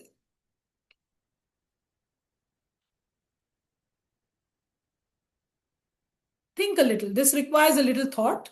It can't come, immediately. Oh, here we have another answer. Great. A very holistic pattern. Okay, Seema ma'am says a holistic pattern. Anybody else? Anybody else would like to just jump in and give the answers? Doesn't require great bravery. Just type. Don't worry. What connection? So you could possibly say, all right, maybe living in a multicultural country like India, I need to respect all faiths. Okay, here we have a few answers. Let's see. The different ways people around the world worship. Very nice. Help students connect with others with similar ideas. Religious tolerance, cultural tolerance, and very important in these days. There seems to be such a lack of tolerance. So this kind of a thing, we were talking about building empathy. Do you remember? Empathy, affective domain and all. Now, this many times remains on paper. We have these lofty student outcomes. Excuse me for a moment. We have a lot of lofty outcomes, but they're never achieved. The child is not empathetic at all. So these kind of strategies let us bring that focus on empathy, on these values. So when children move out, they are less likely to become scientists who create nuclear bombs and do something productive for mankind rather than, create another terrible object for mankind. So there are endless possibilities here. Maybe you can take a quick look at this. Now, these are the various stems that you can talk about. So here, me, we, this challenges my understanding. As a class, we've also discussed this. We can draw parallels from this and that. So this can be adapted to different grade levels. So you can bring this down to a very small child in grade 6 who's barely, just 10 years old. He can think in a more childish manner, perhaps. But you can also apply it to grade 9 and 10, where children can think a little more in more complex ways. So endless possibilities. This is one of the simplest. So like I told you, none of these are difficult. They are very simple. They are not very time consuming and easily doable in your class. Here's one of my favorite. Okay, let me check if the chat box, which seems to be my favorite place right now. Yes, religious tolerance, Prachi ma'am says.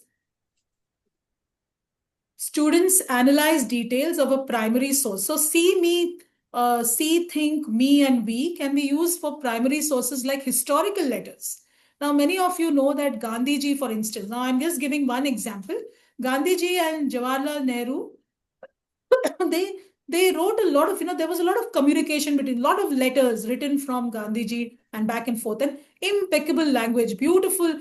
You can give them as models of good English also. So you have good English, you have the historical thought also, all these aspects. Then photographs, including date, author, and content. All this can be tested. I'm sorry, I seem to have a bout of cough.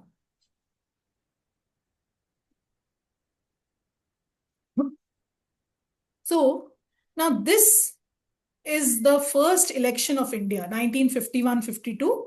You have the first general election. So you can imagine the excitement in the country, After so many years of British occupation and subjugation, we finally managed to be independent and hold our own elections. And you can see the picture here, very old-fashioned, no EVMs. So you can show this to a child. Today, a child, even the election has become all snazzy and glamorous. So you go there, press a button.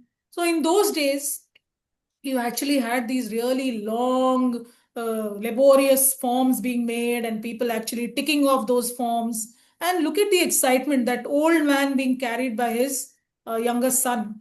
And here on the right, we have the apathy that people show on election day. Today, people are snoozing. If you snooze, you lose. So there's so much apathy. So this kind of a thing, even juxtaposing these two things can bring in so much discussion in class. We were talking about debate and discussion and all that. So sources like these, primary sources. So a lot of these original photos are available online about the partition, about the election and all that. And it really creates interest for children because they realize how far we have come. We have come from those boxes. I believe Godrej and Boyce made the first election ballot boxes, made of steel.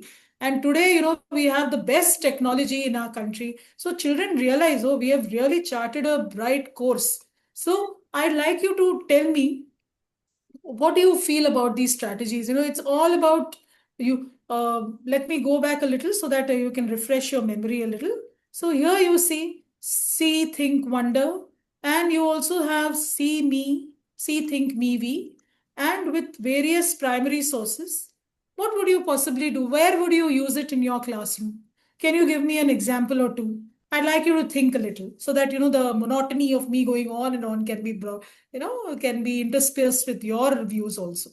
I'd like you to just give me the topic in history where you could possibly use this. Yes, teachers, would you like to try? Hello? Okay. Religious, yes. I think that's the last one. Some monuments. Yes. Seema ma'am says. Okay, thank you. The electoral process, to let kids know what is the importance of your right to choose your representative. Yes. So it's not only about rights, it's also about duties. Indeed. Gurukul system of education, says Harshita ma'am. Then and now. Okay. That'll be wonderful too. So you can juxtapose these two pictures and have them think about it. Very well. Excellent. Grade 9 election chapter. Indeed. Yes. So Alicia Pinto ma'am says, grade 9, you have that humongous chapter on elections. So why not bring in something like this? So civics, we can really make civics interesting. Otherwise, civics tends to be a huge drag. British records of economy and current economic policies.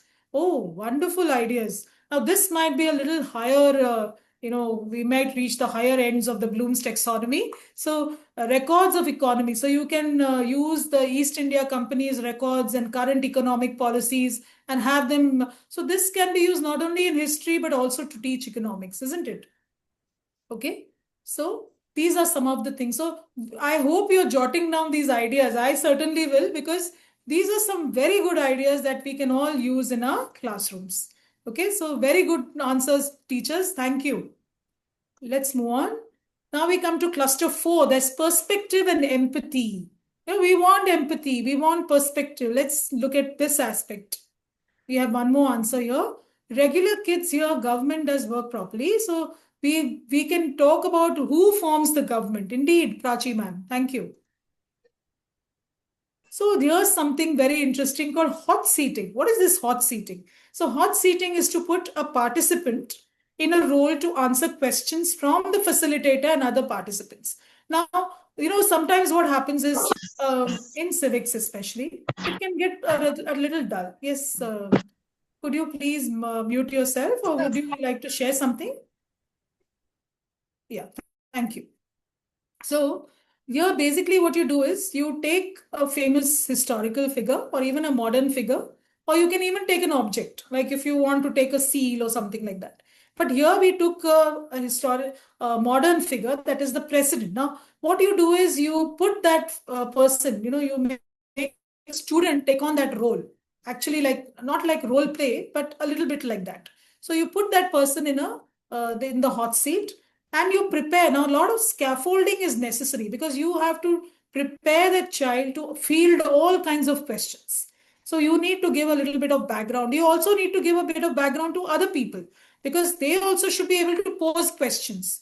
So you make a list of nice research sites, like don't give them Wikipedia or something really dreadfully dull, but you can give them something that's interesting that they would like to watch or pore over, and then they all come prepared into the classroom. So before we do that, why don't we watch this next video about hot seating? Now, this is an American example, and here you will see two extremes. So on one hand, you see very young children. They are talking about an elephant. Okay, so you're talking about children discussing their regular tales. And on the other hand, you have a group of older children discussing feminism and feminist authors and poets. I'd like you to take a look at this video. Thank you.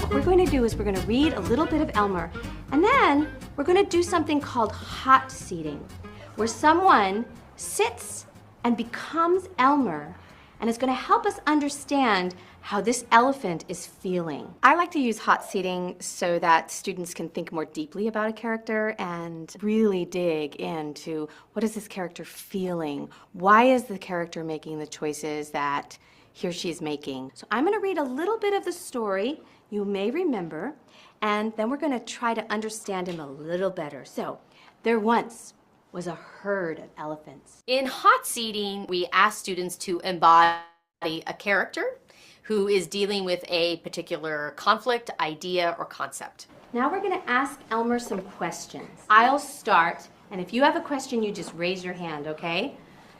Elmer, could you please tell us what you're feeling right now? I'm happy because I'm a different elephant and I have different colors. Sometimes in a book or in a story, in history, we know the facts, But by hot seating, students can really think about why and understand more deeply what might be motivation for character. It's a terrific way for them to really have to put into words what they think about something. For students to be successful in hot seating, they have to have some prior knowledge about the content. I'm often thinking through what type of drama-based instructional strategy do I need to have my students do first so that I know they're going to be ready to be in that hot seat successfully. In our study of feminism, we're looking at some feminist poetry. Right now, they're reading their poems and discussing the ideas in the poem. And then the next task is to create a character based on the speaker in the poem, so kind of a character persona. A second consideration for hot seating is really thinking about mitigating or managing risk for students. So how do we help them prepare, plan, rehearse before they step in the hot seat so they're going to be very successful? If you could please, you're going to talk with a partner about why did Elmer go away? What was Elmer feeling when he went away? Okay, so if you two could talk to each other. Elmer's getting sad. As we set up hot seating in our classroom, we also have to think about how we're going to engage the audience. Can they come up with questions that they're going to ask the character or characters in the hot seat? What do they want to know that this character can tell them?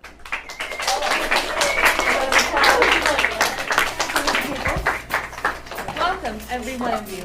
Some women, they want to be free. They want to do whatever the heck they want.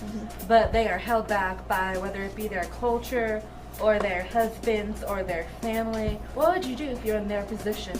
I would do whatever it took to earn your place in society. I think that no matter what situation you're in, you have a right to be completely equal with whoever you're around. You've been real quiet. What do you have to say on this matter? I'm lonely, that's all I have. I have a question for Naomi. So, without putting your head down, can you tell me why you think you're so lonely? Is that something that you aim for? I mean, you kind of make it seem like you know you're lonely and there's no getting out of it. It's very important to reflect at the end of the activity. How do we make sure we have time to step out of character and talk about how it went and connect it again back to that larger inquiry or my instructional goal? She's been single for so long, she just feels like she can't really get out of that hole. Reflection can allow us to really think about what did we think about, and in hot seating that's really important because we want to remind ourselves that we learned something. It's a great way to capstone the lesson and to have them really synthesize and name their learning in the process. Yes. So hot seating can really, bring out the finer things about, that personality. So we were, you can use this in civics especially. Now you have President Draupadi Murmu, we use this in one of our classes. And what happens is children don't really know her, they know her as president, but they don't know anything about her. So we kind of got a lot of research material about Draupadi Murmu, and we got children to read it. And then we placed one of the kids as Draupadi Murmu who would field questions. So questions like, what challenges did you face on your journey? Because she comes from a rather marginalized community. She comes from a rather underdeveloped part of the country. So what, as a woman and as a marginalized section of society, what would she have faced? What values does she bring to her leadership? How does she see women today in public life? All these questions can be posed. And you will be surprised, children are extremely sensitive to all these things. We think they won't be, but they are. So here we have the various ways of doing it. So the sub-steps rather, sorry. A character is interviewed by the group and they recount specific events, explore motivations and perspectives, and deepen understanding. So we want to create that empathy with that person. It's about creating a different perspective. Now, most of our kids, they are urban children. They've lived in urban areas all their lives. They don't really know about what some tribal person faces in Orissa. So for them to empathize with that, you have to get all this done. Otherwise, they are simply learning it as another answer for the exam. Now, what I did was, if you go to the President of India's, the site, you will see that the website gives us several rich resources. So one of them is this flip book. So it's so pretty and it has so much information. When you give children a lot of written material, they really don't go through it. So you can have these flip books, you can have small videos, you can give all this so children are ready to do some research. So you give them different resources like a menu and they pick and choose. So if you give them only 2 resources, then they won't read. So you need to give them a little more. Okay. Now, this is another one of my favorite strategies, very close to my heart. Here we have the great man himself, that is the father of the Indian Constitution, Baba Saheb Ambedkar. And you will see that, this strategy is called as step inside. So what we did was, children know him. They know him as um, the father of the Indian Constitution, the architect of the Indian Constitution, the chairman of the drafting committee, all those lofty titles. But they don't really know what he went through as a child of the, belonging to the so-called backward community. So we give them those resources about the things that he faced as a child, and then we ask children to step into those shoes. So here we have a template. So, what can the person see, observe, or notice? What might the person know, understand, hold true, or believe? And what might the person care deeply about? The last is what might the person wonder about? So, you are looking at this man in a 360 degrees, view. You are looking at his the deepest motivations. So, when he went through that kind of a troubled upbringing, what could have happened?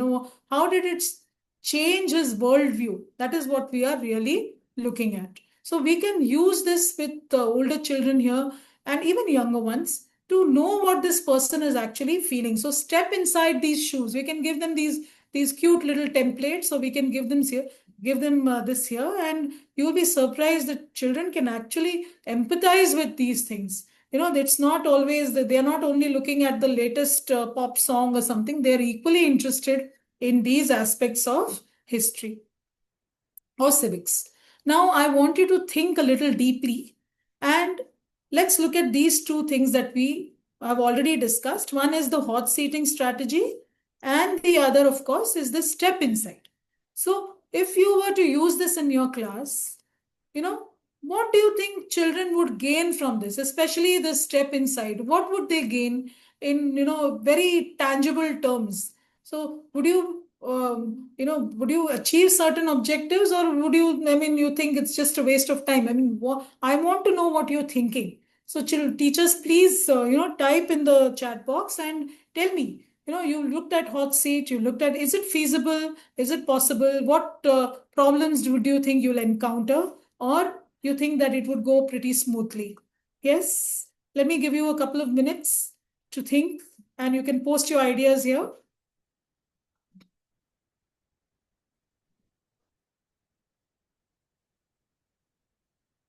Yes, we have somebody who's super quick. Let me just, yeah. Empathy about character. Yes, Vedant sir. Empathy about his character, indeed. So empathy is a very important, more than success. We are looking for empathy among people. Anything else? Knowledge enriching, says Dhanlakshmi ma'am. Anything else that teachers can come up with? What are we looking at here with these two particular strategies? Anyone else? Application. Okay, Rima ma'am. Being responsible. All right. As a part of society. I'm getting some really good answers here. Yes.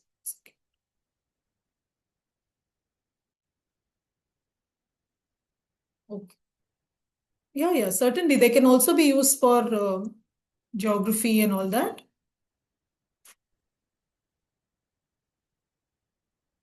Yes, Amrita ma'am says can be used for literature or geography, be it any character from a story or a natural calamity, indeed. See, once you start thinking of possibilities, they just crop up. Understand the perspective to the core. I'm sorry if I'm missing a few, because they suddenly spring up and, perseverance and hard work. Yes, about the character himself. Thank you. Wonderful strategies. Okay. Deeper understanding, says Meenakshi ma'am. Being, yes. Okay. Vision for education, indeed. So now you get an insight into the man. Why would he have included socialism and uh, secularism and the republic and democratic, all these ideals, justice, fraternity? You children think of these as not mere words. They actually start thinking about, yes, this is why Dr. Ambedkar thought of these ideas to be put in our constitution. Now, we're not a perfect country, but we are certainly moving towards that. Yes. I have one more here. One more. Caters to individual needs of the students and satisfies curiosity. Thank you. Thank you all. Yes. Thank you very much. Okay, the last one is a cluster 5, that's civic reasoning. Now, I have also, now this is not a watertight compartment. I just classified them because otherwise it would be all over the place. But of course, you can use one or the other in other places also. So the first is a simulation. Now, all of us, this is a little different from role play because here we need to plan a little more. So you're simulating means you're actually role play. Sometimes what happens is it's like a free for all. I have seen some role plays where nothing really was achieved. Children had a great time. People laughed. They went back looking really happy. They wore colorful costumes. But what is the understanding? What is the learning after that? That really didn't happen. So your simulation, especially for something that is so thorny, is the procedure of lawmaking. No, this is in grade 8, and you will see that children, my goodness, they go round in circles trying to figure it out. So you have bills turning into laws. Now, instead of the teacher explaining with a geo and on the board and all that, which looks more like an experiment, why don't we have a simulation? So you can have a small parliament-like setup.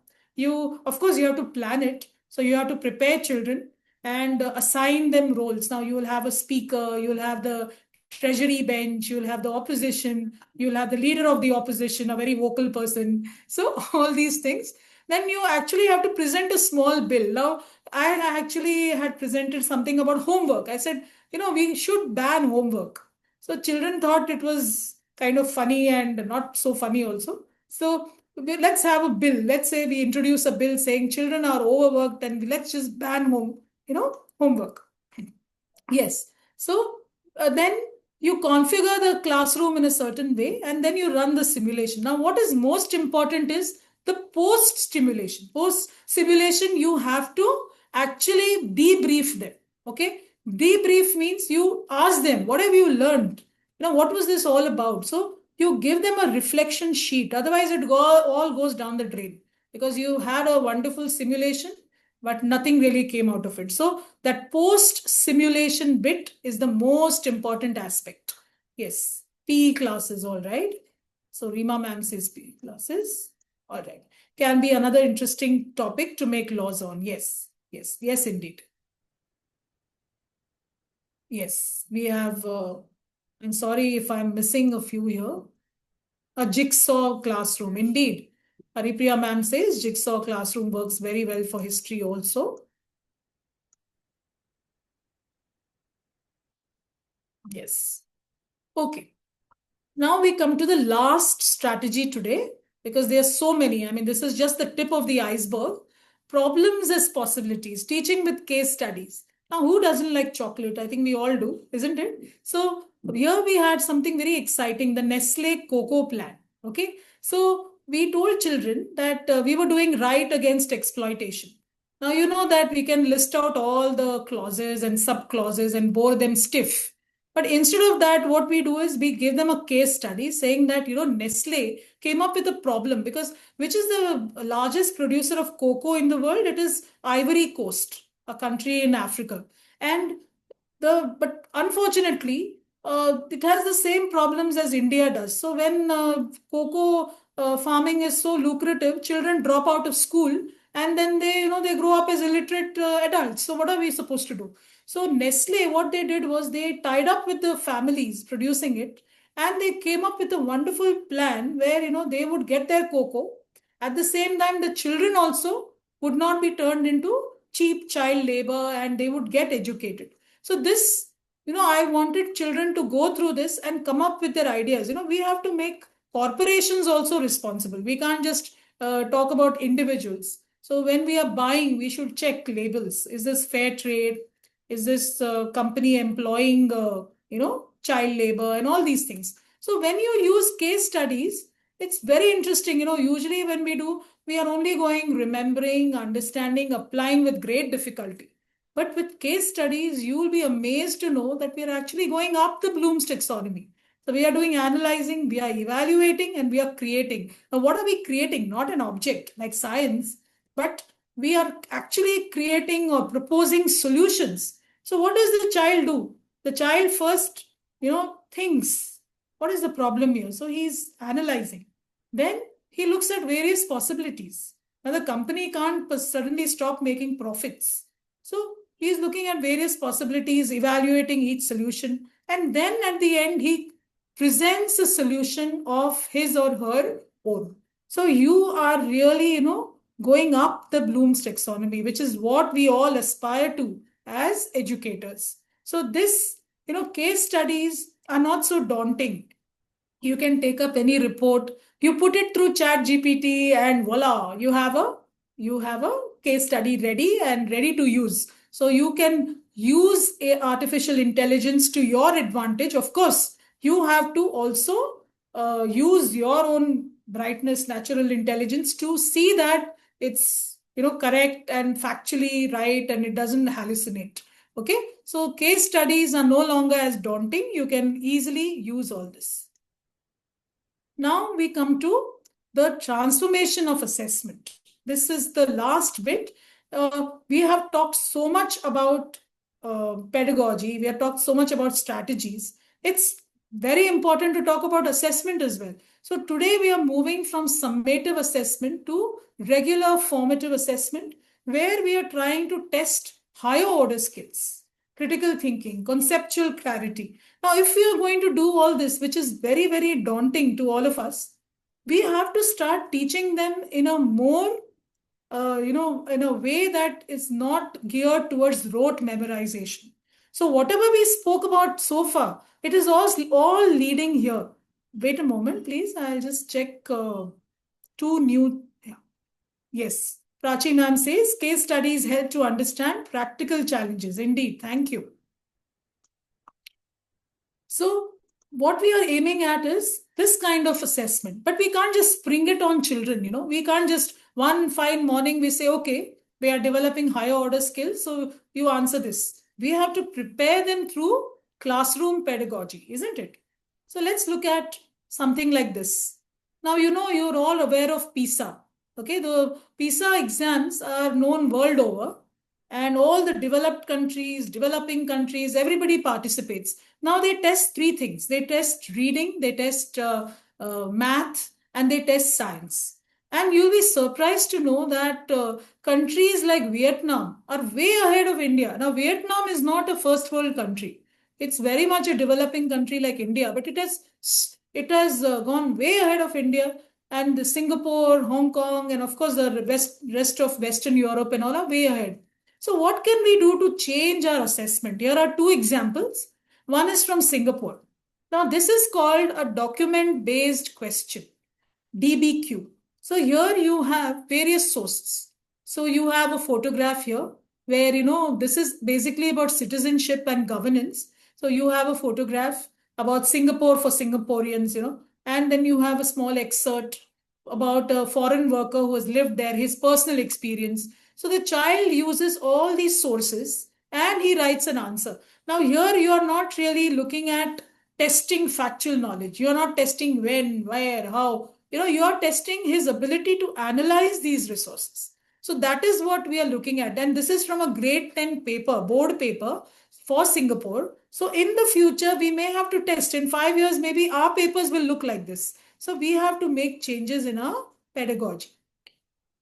Another example that I have for you, which is I love cartoons, like I told you.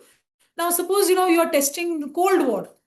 So you can have something like this. This is Nikita Khrushchev, the ex-premier of USSR, and you can have something like these. We're already doing this in MCQs. The CISC has already kind of, to some extent introduced this, but we are not doing it with subjective questions. So we, in the future, we need to bring in, instead of the conventional question answer, explain with 3 examples, give 3 points, list 3, state 3, all we love those, don't we? So we have to change that to something that is more affirmative. Okay. Now we come to the reflection bit. Now I want all of you to think at the last possibility. What is your current stance? What is your next step? What are your suggestions? I'm really very anxious and very eager to know about, you've gone through a host of strategies. I would like you to know, in the beginning we looked at exciting, worrisome, and need. Now I want you to look at what are you going to carry from here to the classroom? What will you use in your classroom? And what is your stance now? Is it more positive? Is it negative? I'd like to hear everything. You don't have to be only glowing about your the advantages. You can also bring in some disadvantages if you like. Yes, teachers. Could we just have a reflection on from you?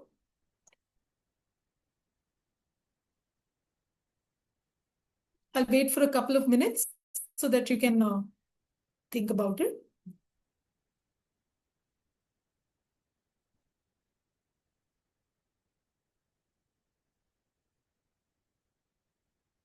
What is your current stance? Yes, we have the first answers here. Rizwana ma'am says we can implement many things in class from this workshop. I'd like a little more, ma'am. If you could just tell me what would you like to implement first? That would be really helpful. Using as many anecdotes. Yes, why not? So you can use anecdotes. You can use narration. Yes. Shantini ma'am says strategies.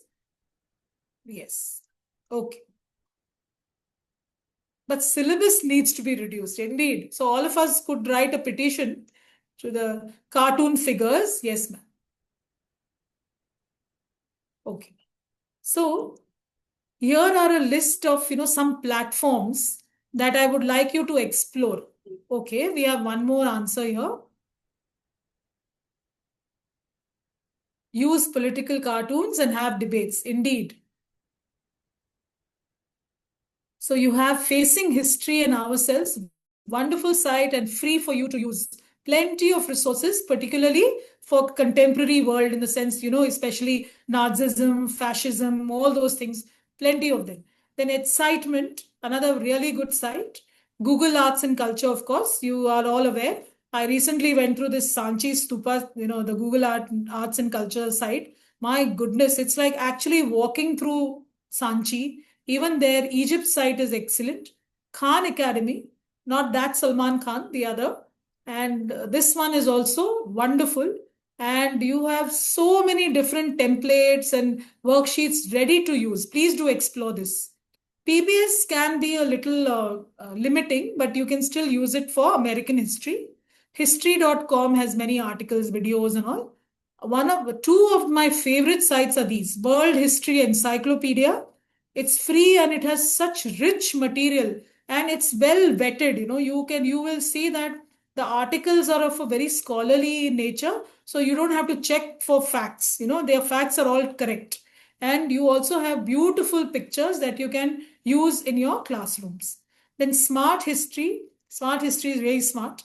You have a lot of art history. So if you're doing like Gupta period and the artifacts from Gupta period, for instance, you can see that you will find for example, a Brihadeshwara temple, let's say. Even Gupta times, you have the Devgarh temple. All these temples, the nitty-gritties of those temples, so beautifully done. Okay. And my last slide is my favorite person. Unfortunately, is no more with us, Sir Ken Robinson. And Ken Robinson, he made a very famous TED talk. I don't know how many of you are familiar with it. he talked about, do schools kill creativity? Of course, not all schools, not yours and mine, but he said that, it's not enough to teach them that way, the industrialized way that we did. We have to teach them for the future. So I would leave you with this slide. Think about it. We are not the future, our children are, and we have to educate them in a way that they can live in the future in a very, very comfortable manner. So we need to change our pedagogy and our assessment to suit the times. Yes, let me read out a few answers here. Okay.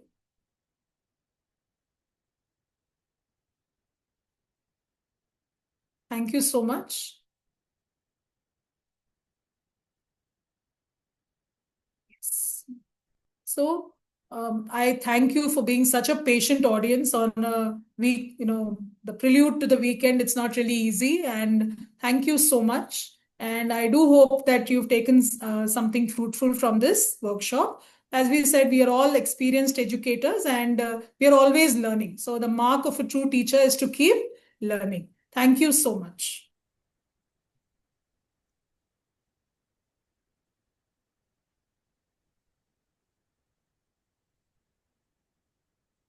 Thank you, Ms. Madhvi. Thank you. It was truly a very, very interesting, immersive, engaging. I'm short on adjectives to praise this session. Wish you were my history teacher. Perhaps I would have majored in history rather than in science. But yes, thanks are in order for the participants as well, because a session can be interesting and engaging only with a good participation from the audience. And all of you teachers have constantly responded almost immediately to all the queries that Ms. Madhvi had during the course of this session. So thank you to all the participants as well. I can see a lot of compliments coming in, Ms. Madhvi. Wonderful session, interesting session, excellent ideas, insightful ideas, so a whole lot of them. Perhaps you can take your time to read all the praise that is being showered on you. Dear teachers, I hope all that Ms. Madhvi shared today will help you to make history come alive in your classrooms. So on that note, once again, heartfelt thanks to USF, Mr. Kedia and team for this wonderful session for all our teachers. And on that note, have a wonderful weekend. Happy Navratri, everyone. Thank you so much.